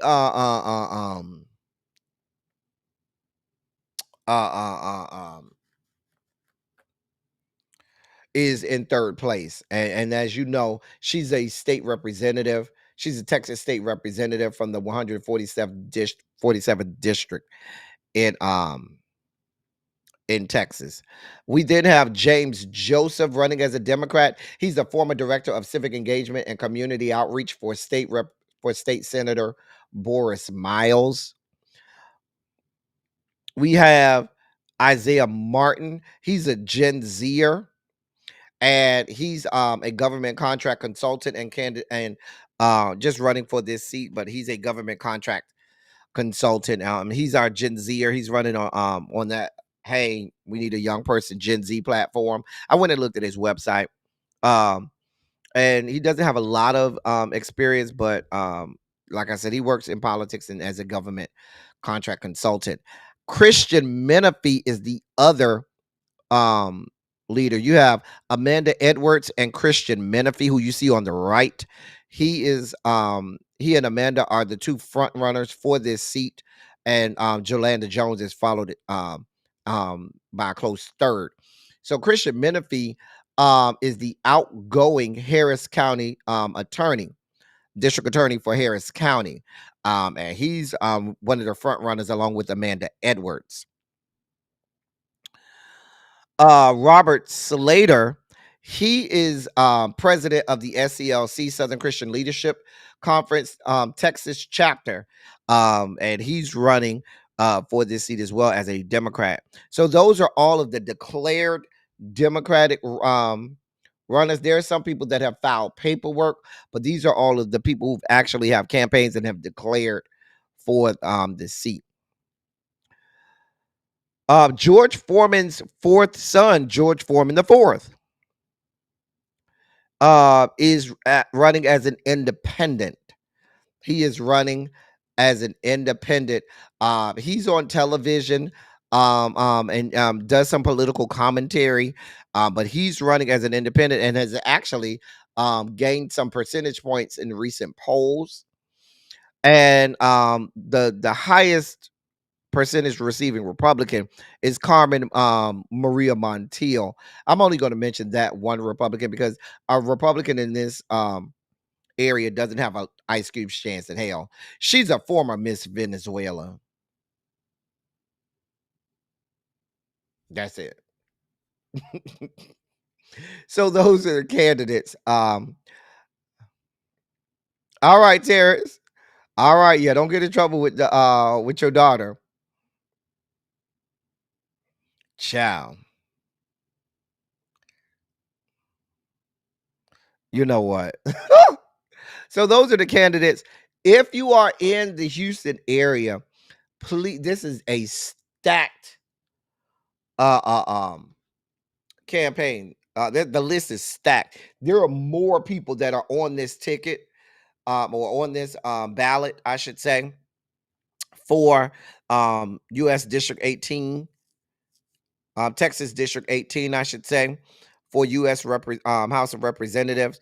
Please go do your homework on these people. Please stay informed because this is very important. Now, I know that it's going to end up being a Democrat, but even as you are, as we're going through the primary portion of this, make sure that you vote and you vote for the person that best aligns with your political leanings. Actually, I don't think they're having a primary. I'll have to check on that. I know the election is November 4th of this year, but I'm not sure if they're going to even have a primary for this. I'll check on that and I'll get back to you on that. But make sure you vote for people who are aligned with your political ideologies. All right. It's time for our old school gospel feature. It's time for our, I'm not doing this with a little baby. Talk about how is she's still in this country. It's time for our old school gospel feature. Now, I teased this one last night. I told y'all that my last time I remember singing in the Kojic International Choir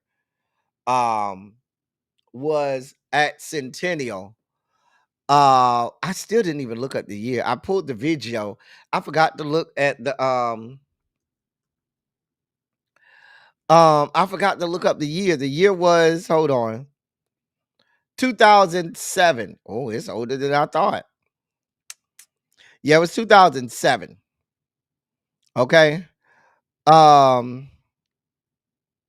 This was from the 2007 Holy Convocation. And this was my last time. I know vividly. I remember vividly. This was my last time. And just like I said, we had on that pink. I always remember having on that pink. I think I had on like a pink tie or a pink shirt. I was trying to find myself in the choir, and I couldn't find myself. But I'm in there somewhere singing, honey. We were in St. Louis at the time. Were we? Yeah, we were in St. Louis. Were we? Child, I can't remember. That was so damn long. I think we were in St. Louis, if I'm not mistaken. I don't think we were in Memphis. I don't know. I can't remember. Anyway, but the song is When the Battle Is Over. The singer is Dorinda. Now, the song, they had to break the song up into part 1 and part 2. Because when you put the two parts together, the song went for 18 minutes. Between 18 and 19 minutes long. That's how long we were singing the song.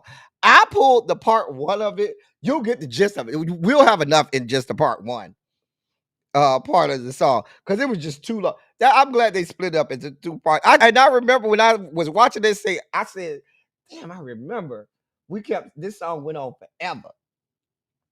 Child, Dorinda forgot the words to the verse and everything, y'all. Just a mess.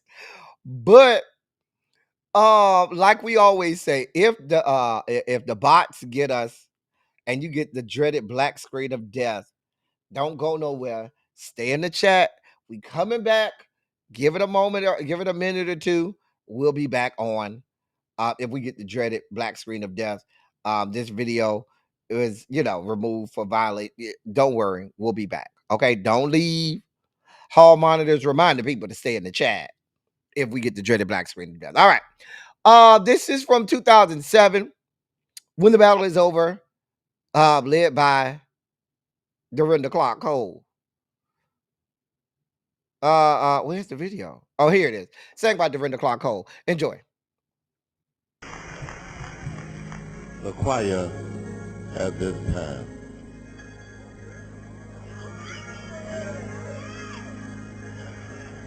Dennis, you're next.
Listen.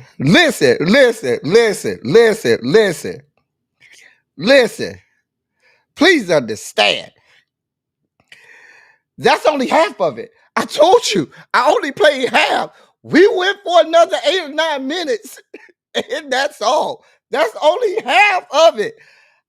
Listen, I agree, Chef Don. I bring back so many memories. That's the one thing I miss. Man, when we used to go back, we used to go every year to international convocation. I used to be in that choir, and I could go back to being in the choir back in the days. My earliest days go back to the early 90s with before Mother Mattie Moss died. And man, we used to have so much fun. Oh my God. Oh my God. You talk about some church? Baby, you talking about some singing fools? Oh, the people, the friends, the memories. Oh my God. You talk about some singing somethings? Baby, listen.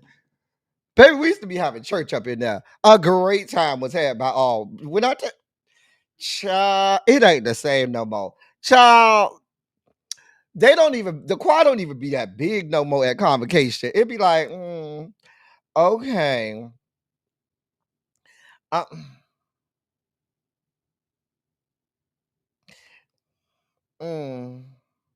child. Baby, it was so much fun, y'all. So much fun. A great time. I really, really miss I miss those days, man, being back in the choir back then, man. Those were great times. Great times had by all. Great times had by all. And like I said, that was just half of it. Child, midnight musicals, evening service, morning. Child, they'll know about it, honey. If you got 3 hours of sleep, you was doing good. Good. Real good. Now, I ain't gonna tell y'all all the other stuff that was going on at nighttime, after hours. We gonna leave that. We gonna leave that for the hotel room walls. Anyway, that was our old school gospel feature. Don't wait till the battle is over. For the Centennial C.H. Mason Mass Choir at International Holy Convocation for Kojic Centennial back in 2007. Child's here for baby. Listen, if I could tell you some of the things that went on in them good hotel rooms at night.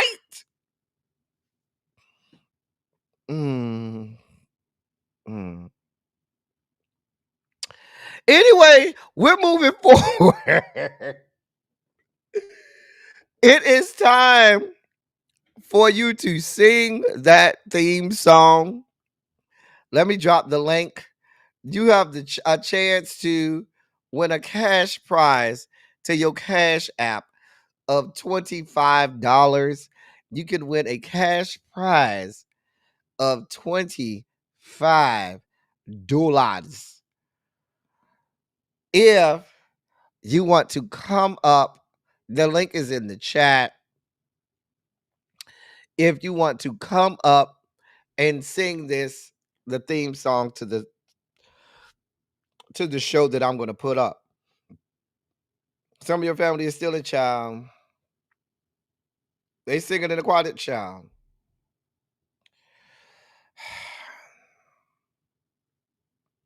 They'll be up there with Myron.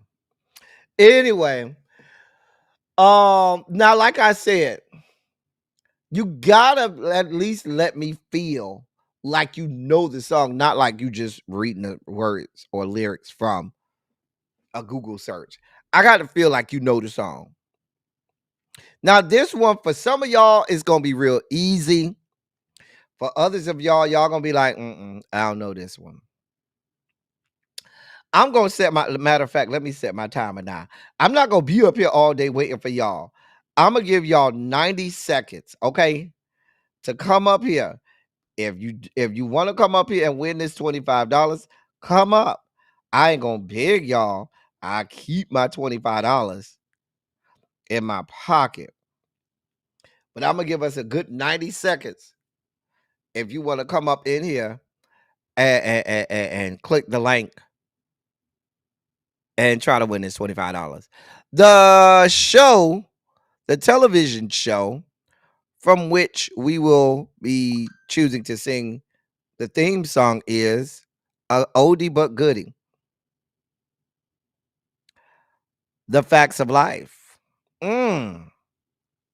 Tootie and Blair, Natalie, Miss Garrett. The Facts of Life. Oh, I need to start the timer, huh? Let me start the timer. Listen, for some of y'all, you should know this one. Look at Gabby. Gabby came right up. And Universe. Oh, goddess. If you want to stay on screen, Gabby, you can turn your camera off if you want. Okay, there you go. So Gabby was first, and I got Universal God is waiting in the wings. Gabby, say something so I can make sure I can hear you. I can hear you now. All right. All right, we got Gabby. Gabby. Oh God. You Oh God. I don't think I know this one. go ahead. See what you got. I don't even know this one. This is before my time. Gabby. This is an easy one, Gabby. I don't know this one. I promise you, I don't. This is before my time. Let me try to have Universal God. Universal God. You want try this with Universal God? Yes. You All right. take the good, you take the bad, you take them both, and there you have the facts of life. The facts of life. That's There's it. a time you gotta grow and show you're So you growing. Now know you I know you know got the about the facts. facts of Facts of life. life. The The facts of facts of life life. in the The world world never never see. cease Come on to now, be you live it living up to your your dreams. dreams. Come on now. You better know that You song. to know the Universal facts of Goddess. life are all about you. Yay! Yes. Come on, facts of life. Ciao. I won the Okay, first you one. got I me want to beat. point that out, Okay. and Okay. I sang the first one too. So Did I got hold on, let me make sure that I got Universal Goddess's Cash app. Hold on. Yeah, anything after the 80s, I know. I feel like I know. All of the good theme songs are from the 80s. that's right. Oh, Well, see, I'm excuse I'm me. 88, baby. See, I was Um, 88 born, 90s raised. I was born okay. 1980. So yeah, Universal Goddess, resend me your Cash app so I can send you your $25. Will do. Thank you, ma'am. Thank you. Thank Bye, you also y'all. for coming up, Gabby. Oh, dang. Okay, bye. Bye bye. That was Gabby at Universal Goddess, y'all. They came up here. I sure appreciate them. Um, Listen, that was the facts of life. You take the good, you take the bad, you take them both, and then you got the facts of life. Come on now. Okay. Let me find it because I need to pay this money now. I don't like to be on nobody, nothing. Nothing.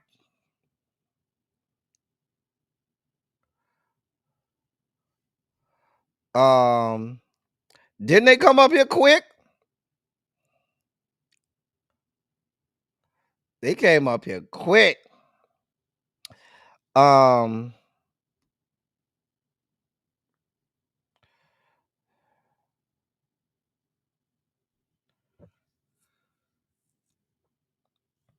anyway, Universal got it. She'll put it in the chat or something like that, and I'll get it to her.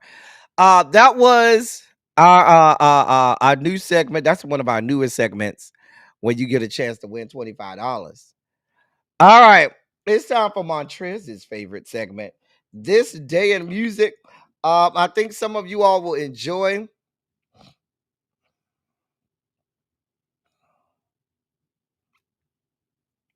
I think some of y'all will enjoy the year that we have for This Day in Music.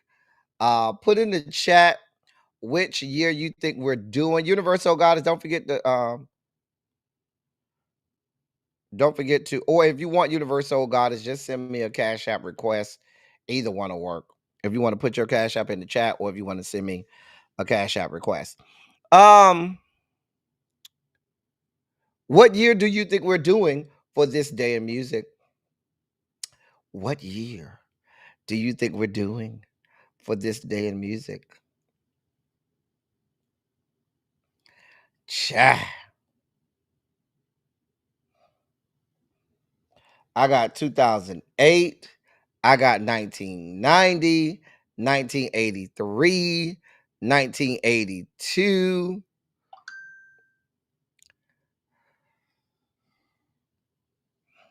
Mm-hmm.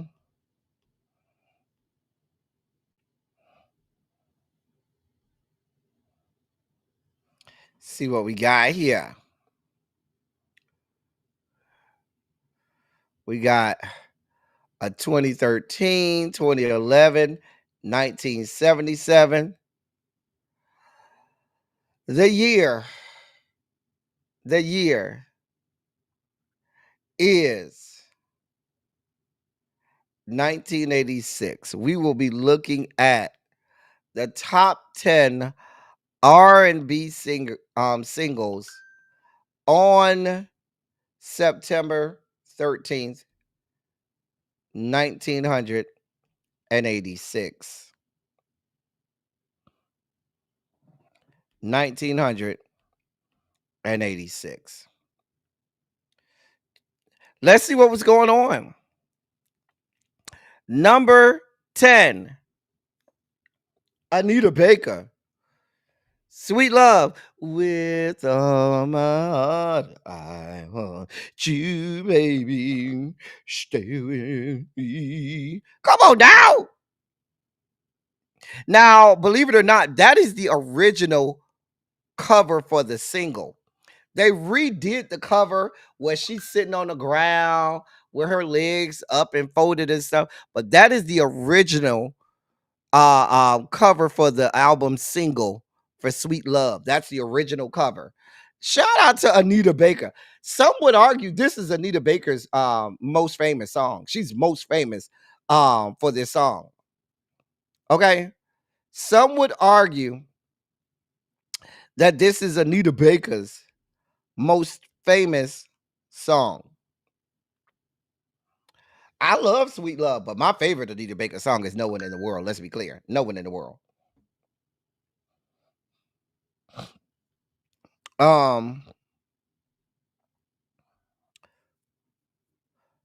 Number 9.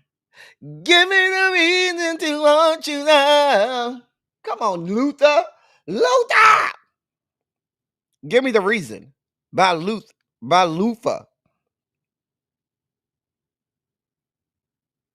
Tell me how. How'd you forget and forget? Give me the reason to. Come on, Luther. Luther. Luther was singing down. Singing down. 1986 said, I don't care what y'all say, I'm not going to be denied. We're at number 10. I'm just saying. Yeah, No One in the World. Tacos and Tequila, No One in the World is my song. I will fight you about No One in the World. Number 8. Call pretty ladies around the world and you're feeling. Come on now, word up. Word up. It's the call word. When you hear the call, you got to get it on your way. Come on, Cameo. Word up.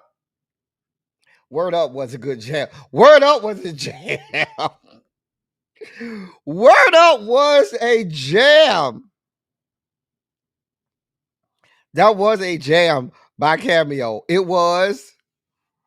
1986 says, listen, we won't be denied. Won't. Child. Word up. Baby, listen. And then you got Lionel Richie. Oh, what a feeling when you're dancing on the ceiling. What a feeling. Come on now. Come on, Lionel. This is mid-80s. 86, this is mid-80s. Lionel Richie was everywhere in the mid-80s. Let's be clear. Everywhere.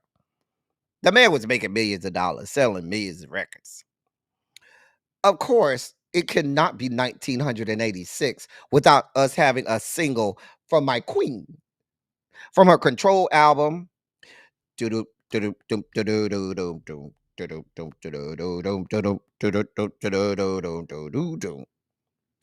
Ooh, baby. Ow! Anytime my world gets crazy, all I think of you.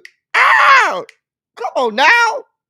When I think of you, baby, nothing else seems to matter. 'Cause when I think of you, baby, all I think about is our love. So in love, so in love, ooh, in love. Baby, that is my queen, Janet. Listen, it's my queen, Janet. When I think of you, number 6. I'm living for this list. Come through 1986. They were here for it. 1986 says, yeah, I won't be denied. 1986 got some hits. I'm just saying. Oh, this is Love Zone. Come on, Billy Ocean. Billy Ocean quietly is so underrated. That was In the Love Zone. You don't have to be alone. That's Billy Ocean. Billy Ocean is so underrated. If you go back to the 80s, Billy Ocean was actually everywhere. Phenomenal voice. Phenomenal voice. Billy Ocean had great voice.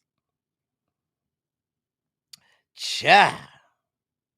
In the love zone. You don't have to be alone. That was Billy Ocean, Love Zone. Great song. Great song. Number 4, I saw you and him walking in the rain. Ow! You were holding hands and I'll never be the same. Ow! Ow! I saw you and him walking in the rain. Listen, the way he read that girl for filth at the end of that motherfucking video, baby, if you've never seen Orange Juice Jones read that woman down at the end of that motherfucking video where he dog walked that woman and told her that he saw her and told her to get her ass out of his goddamn house, I was here for it. Baby, he read her down. Baby, Green Girl, he read that woman down. Do you hear me? Read her down for everything she was worth. God be with us. That video was everything. Child, I saw you and him walking in the rain. That shit was everything. Child, did he get her together? Child, baby, he read her down. Mouth was dropped. Right? Did he tell her you just a girl trying to get a nut? Baby, he read her down. It was everything. If you've never seen it, kiddos, if you've never seen the end of this video, watch the whole video. But when he sit her down on that good couch and read her for everything she's worth, they don't do it like that no more. That's number 4. This is a great list, y'all. Listen. All alone in the Sunday morning, falling.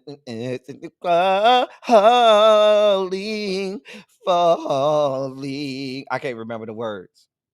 Don't you know my tears will burn the pillow? Set this place on fire, 'cause I'm tired of your lies. All I needed was a sip of hello. Apology not accepted. Listen, there's been several remakes of this song, but every remake pales in comparison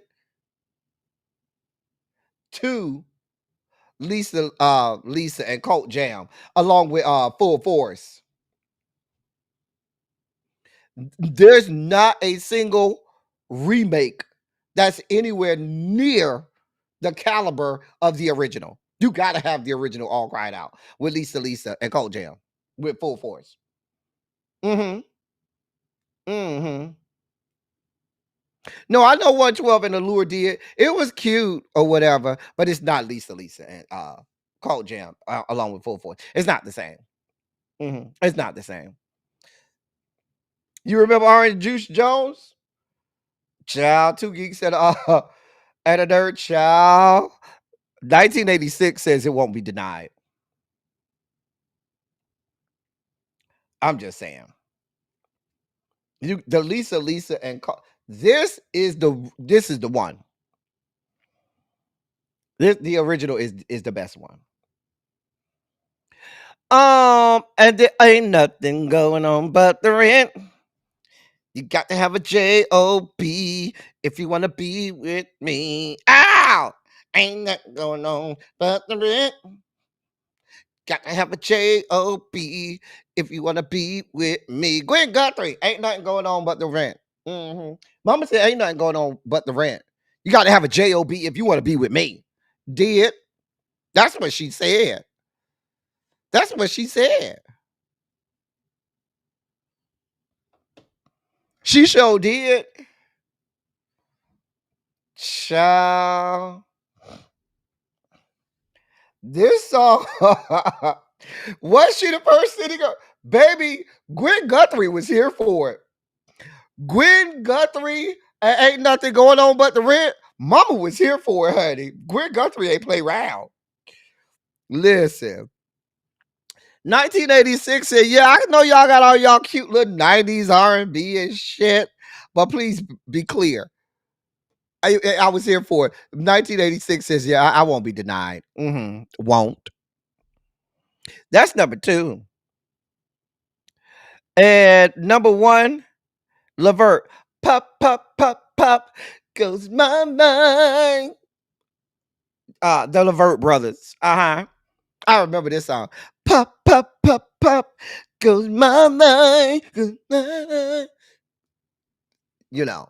There were some singing fools too. Like they daddy. They got it honestly from their daddy. They got it honestly from Eddie. You know Eddie be singing down over there down to the OJs. Eddie be singing down. And the Levert brothers, they all got it honestly. They all got it honestly from Eddie. Mm-hmm. Child, rest in peace to Gerald. Mm-hmm. Child. Child, I remember bicycle shorts. My little ass had some. I was like 7 years old. I think I weighed maybe 45 pounds, soaking wet, maybe. I might have weighed 45 pounds. I might have. I know I ain't weighed 50 pounds at 7 years old. I ain't even weighed 50 pounds at 7 years old. I'm telling you right now, I didn't. Didn't. I know I didn't. But I had some biker shorts. I had a whole biker shorts, and I had the little singlet with it as well. Mm-hmm. I was proud of it too, child, because everybody had something that that was coming. Baby, Bulges and Prince was everywhere back in this time. Baby, the Miz's had on the biker shorts. I really wasn't looking at that time. I was too young, but I'm thinking back at it now. Oh Jesus, it was Bulges and Prince. Oh dear God. That's why a lot of babies was born in 1987 and stuff. Mm-hmm. Mm. The one in the glasses, is that the cousin? It might be. I thought Eddie had 3 sons. Maybe he only had 2, and maybe that was the cousin. I don't know. I thought Eddie had 3 sons. I don't know. You probably right. Two Geeks and a Nerd. You probably right. Cha. So let's go back. Let's review the top 10 R&B singles of 19 on September 13th, 1986. Number 10, Anita Baker, Sweet Love. Sweet Love. Anita Baker. Number 9, Give Me the Reason to Want You Back by Luther Vandross. Give me the reason. Number 8, Word Up. It's the cold word. When you hear the call, you got to get it on your way. Cameo, Word Up. Number 7, Oh, what a feeling when you're dancing on the ceiling. Lionel Richie, Dancing on the Ceiling. Number 6, When I Think of You, Janet Jackson. Number 5, In the Love Zone by Billy Ocean. Number 4, I saw you and him walking in the rain. Orange Juice Jones. Number 3, Cause I'm all cried out over you. Lisa and Colt Jam featuring Full Force. Number 2, Ain't Nothing Going On But the Rent. Got to have a J-O-P if you want to be with me. Gwen Guthrie, Ain't Nothing Going On But the Rent. And the number 1 song, R&B single on September 13th, 1986 is Levert's Pop, Pop, Pop, Pop Goes My Mind. Number 1 song. Great list, 1986. Listen, great list, 1986. I hope y'all enjoyed that list. That was a great list. All right, it's time for our video breakdown list. I told y'all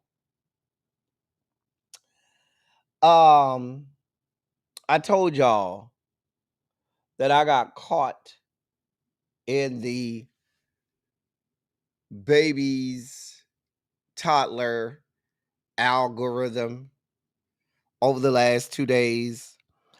And all my video breakdowns, and we got several of them, are all with babies and kids. Now, it may be triggering, not in a bad way, but if you have kids or grandkids, it may trigger you to remember some memories of, they used to get on my nerve, but the babies make me laugh. The kids and the babies make me laugh. So we're going to have some fun watching the kids and the babies. We got a bunch of them this week. Here's the first one. Get out. Where you trying to go? What she did here? Take your charger and get out.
Now listen, as someone who has siblings that are much younger than me, I understand the feeling completely. And as someone who was raised by my grandmother, so I had like older aunts that were much older than me. I know what it is to get kicked out the room. I know what it is to kick others out the room. Child. Baby, that's the first thing. Baby, them toys get out of here. Baby, we'll get you, but them toys coming out of here first, and you going next. Right. Baby, if you don't have a sibling that's much younger than you, you don't know that feeling. But I know that feeling. When you be like, get your child. That is not my child. Please come get your child. Because I don't want no part of them. Oh, that made me laugh. Oh my God, that made me laugh. Here's the next video. No.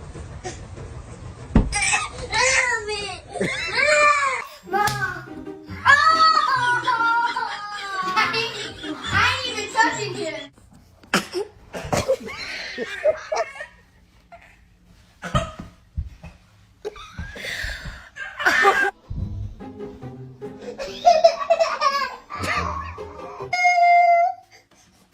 No.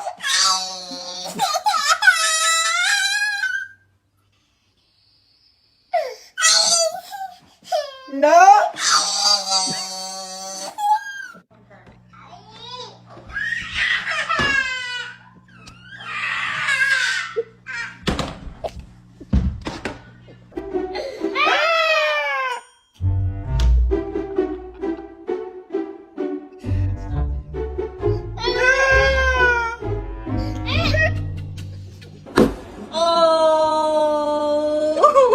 Oh, baby.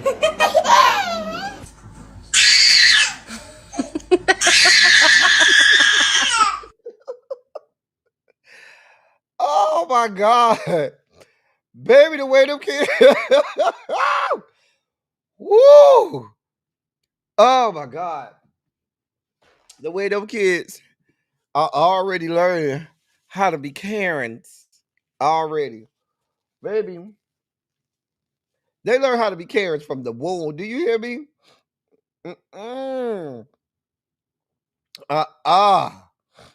Just faking. Here's the here's the next one. He got a whole birthday cake. Because I bought him a whole birthday cake. His birthday not till November. And you got candles too? Okay, it's not your business. We ain't had I ain't get no birthday cake when it was my birthday, months early. Yeah. My grandson is losing weight. I hope you are feeding him well. Mommy, this boy that is big as hell. No, this is not how I saw him the other day. Bro be putting a gang of money in my son's piggy bank. Yeah, you're fucking ungrateful. But us growing up, we never had piggy banks. People say that we spoil our granddaughter. I have no idea what they're talking about. Granddaddy, more grapes. Oh, back to work. Dad, she's one. She's my granddaughter. Here's your allowance. There, say. I'll order it for you, okay? Okay. Mom, you don't have to get her stuff just because she says she wants it. It doesn't matter.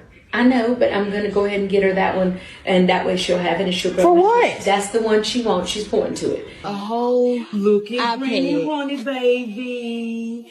Let me see. Baby got his own iPad. This boy got iPad before I even got iPad. You felt the need to make all of these. Why? Can you tell me why? Because it's what he requested. So, he requested all these cupcakes and... Yes. Where's my grandbaby? I told you I didn't bring her with me today. Listen. Yes, don't pull up at my house without my grandbaby. I heard you talking when I come in here. I heard you. London Bridge is falling down, falling down. Max, you don't want to come home? Listen, I maintain today's grandparents are the reason we are where we are. What happened to the grandparents I had that were mean? My grandparents were not nice. These people were mean. They didn't give us extra shit. You got an extra pop. You got an extra beat down. You was told to go get switches and stuff. You was told go home to your mama and all kinds of stuff. These modern new school grandparents are why these children are the way that they are. I blame the grandparents. Look at Cemetery. I am guilty. Mm-hmm. I blame the grandparents. Y'all had the nice grandparents. Where was my nice grandparents? Now, my grandmother, my maternal grandmother, was. Here's the next video. What number am I on? I don't even know what video I'm on. I tell my mom on you. Shut up. Ah!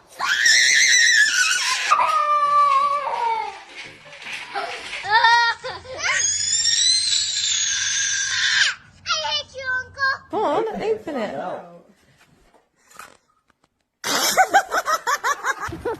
It's gonna break! It's gonna break! No! Achoo! No! Oh, sorry, I sneezed. You like it? How you like it? You like it? Yo, Gaga, bitch! Haha, I'm telling on you. I'm showing this to your mommy. You're going to jail. Put your hands up. Don't run on me, brother.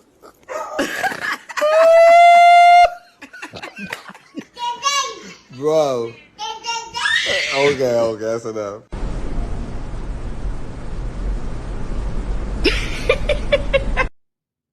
That is me as an uncle.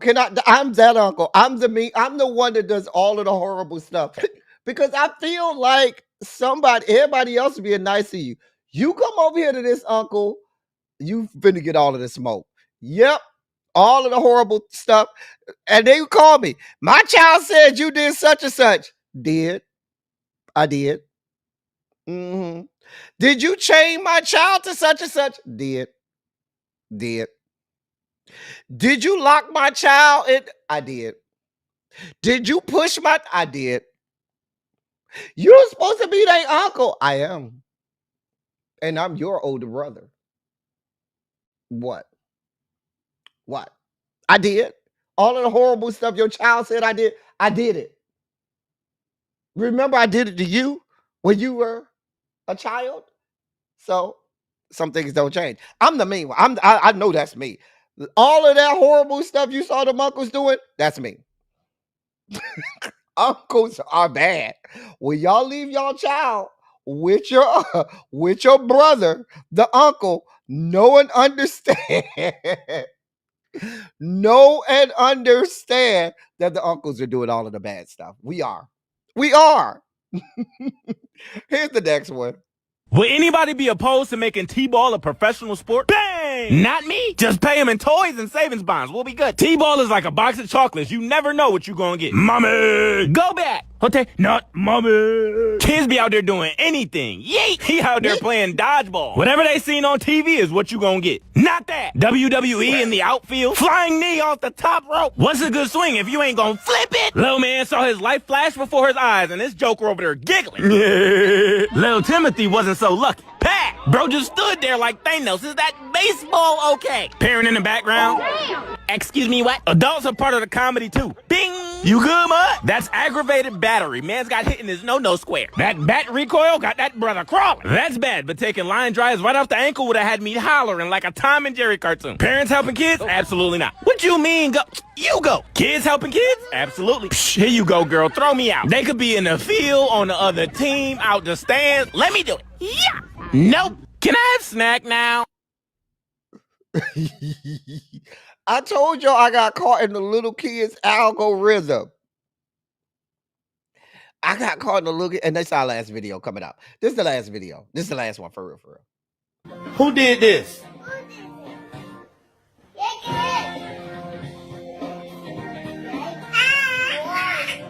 Whose idea was this? Did you think this was a good idea? Camden, what are you doing? Oh my God. Sissy! Look what she did, babe. Leo. Look at the damn kids. The toy's over there. And then, you know, a little bit of the wall. And then back it. I'm sorry, Mommy. Is she sorry? No. Lola, no.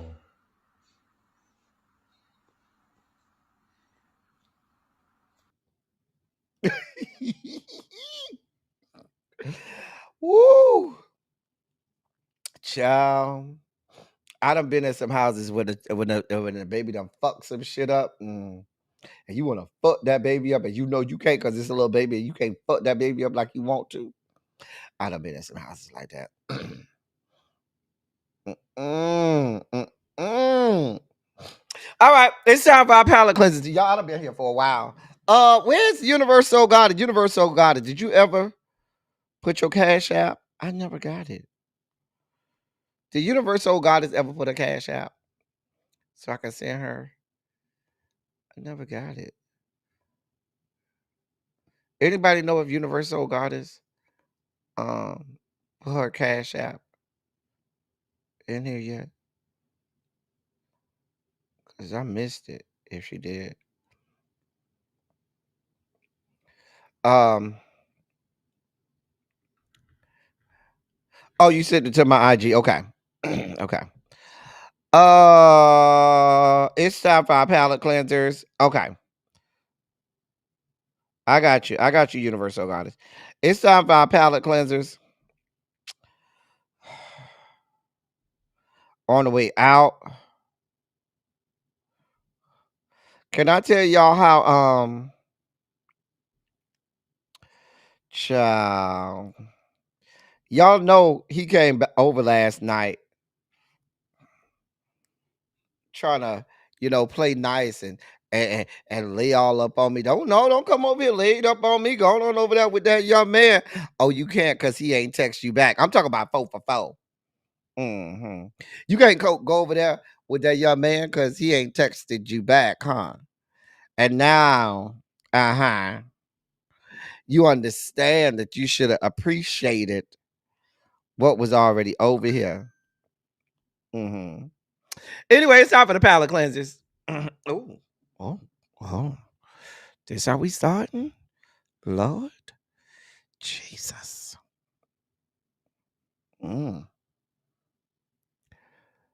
Sir. What is all of this? This is family programming. What is all of this, sir? Get it off of our screen. Oh. Hey, pretty lady. Oh, look at all of them veins in your muscles. Oh.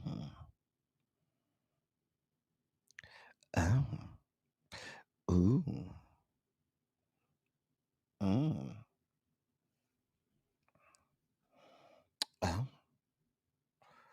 Ooh.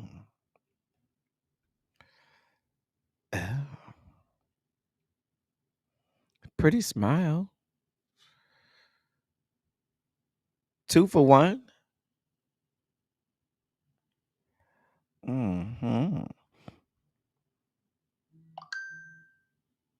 Wait, do I see a little? Wait, do I see a little something, sir? We don't miss too much. I see a little something. Where you running to? Who can I run to? Ow! Who can I run to?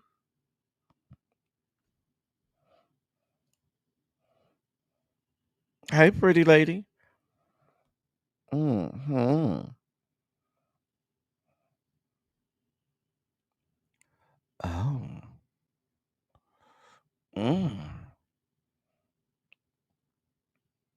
Got some nice chocolatey goodness today. This is a family show, Tracy. Need for these people to remember. This is a family show. That's a lot of woman right there. That's a lot of woman. Oh, hey, cutie. Oh.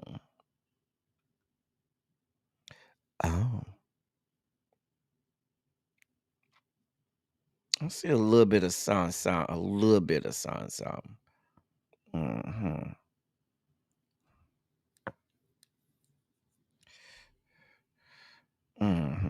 Oh, that's a lot of woman. Jason, that's a lot of woman. I don't know if you can handle all that, Jason. Jason, that's a lot of woman. Mm.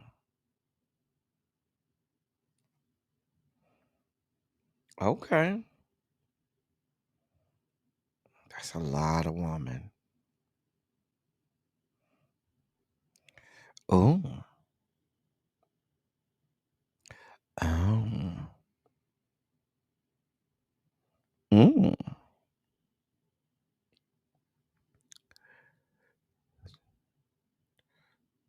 Okay. Mm. Oh.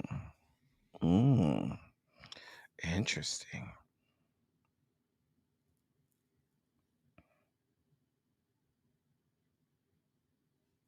This is G-rated. Everybody over here got on clothes. Ooh.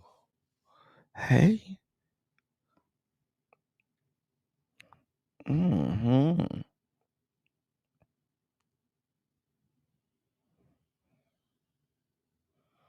Mm-hmm. Oh. Sir, you would get me in trouble. A lot of trouble. Oh, Jesus. I wouldn't come out the house for about a week and a half. Just snatch you in the house. We wouldn't come out for about a week and a half. Hey, Chris.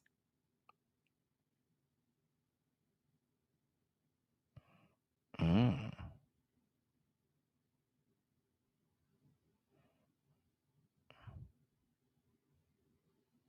Mm.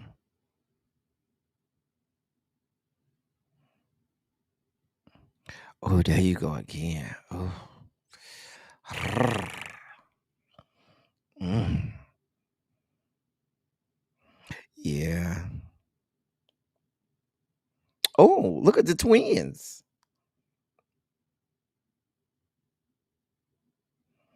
Mm.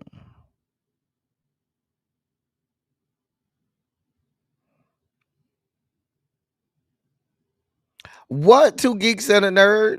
I mean, I just be seeing stuff. Ooh. Oh. Oh, wait, go back. It went too fast. Oh. Well, where is you going? Oh. Mm-hmm. Ooh.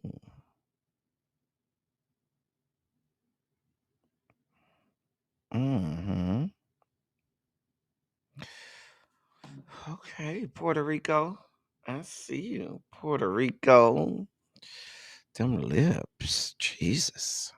God. That's what y'all making down to the Puerto Rico? Mm-hmm. It's a lot of woman. Hey, man. Man, I can't have you out here with this water glistening and suds glistening all over your body looking down at these people. They don't need to see what we got going on, man. I told you about that shit. That's between me and you. Showing your body and all kinds of shit to these people. They don't need to see all of that. Anyway, listen, did y'all enjoy Silly Saturday today? Put a shondo in the chat if you enjoyed yourself today. If you enjoyed today's Silly Saturday, please put a 27 in the chat. A shondo or a 27 in the chat. Let us know you enjoyed yourself. If you didn't, I enjoyed you. Again, for those people who may want to donate to the platform, there's the QR code. Universal Goddess did get her $25. I don't want people to think that I do not hold up my end of the bargain. I do not renege. If I say I'm gonna do something, I'm gonna do it. So Universal Goddess did get that. For those people who want to continue to contribute to the platform, there is the QR code there. We work very hard over here. Y'all know Silly Saturday is our flagship programming, and we work really hard to put together the dossier for Silly Saturday. So it's a labor of love. I love bringing this to y'all. Anyway, We will be back on Monday. You're very welcome, ma'am. Child, 2 geeks and a nerd. We be having fun over here. I don't know if I'm gonna be live. I don't know if I'm gonna be live tomorrow. I can't make no promises. Tomorrow is football day, so I need to make sure I sit and watch football all day tomorrow. That's my plan, to sit and watch football all day tomorrow. So, and I'm about to go watch some college football now. I'm about to go get some crabs. And after we get these good crabs, we're gonna watch us some college football for the rest of the day. And then I'm gonna watch the rest of Beauty and Black. I'm on episode 5. That's the episode I did the first 4 episodes. I swear Kimmy gets on my last good nerve. I swear she gets on my last good nerve. But I'm on episode 5 of Beauty and Black. I should be able to finish between today and tomorrow. Well, you know, Clemson ain't got no team this year. Clemson team is garbage. They garbage as fuck this year. So did Alabama win? I hope they lost. Did Alabama win? Yeah, they beat Wisconsin. Damn it. Lord.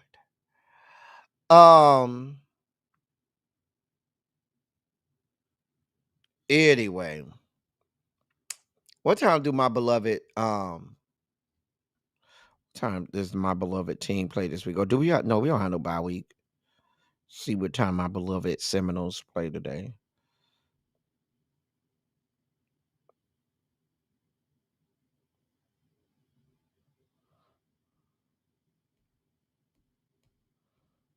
Wait, do we have a bye week? Oh, we do have a bye week this week. Yeah, we have a bye week this week, so we don't play till next week. Okay. Yeah, we have a bye week this week. Okay. All right.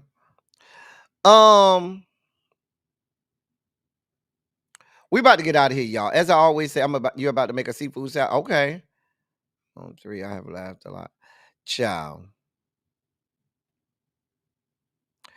Listen, I'm just, you know what else is? I'm only watching this show to see where how he finds a way to fuck it up.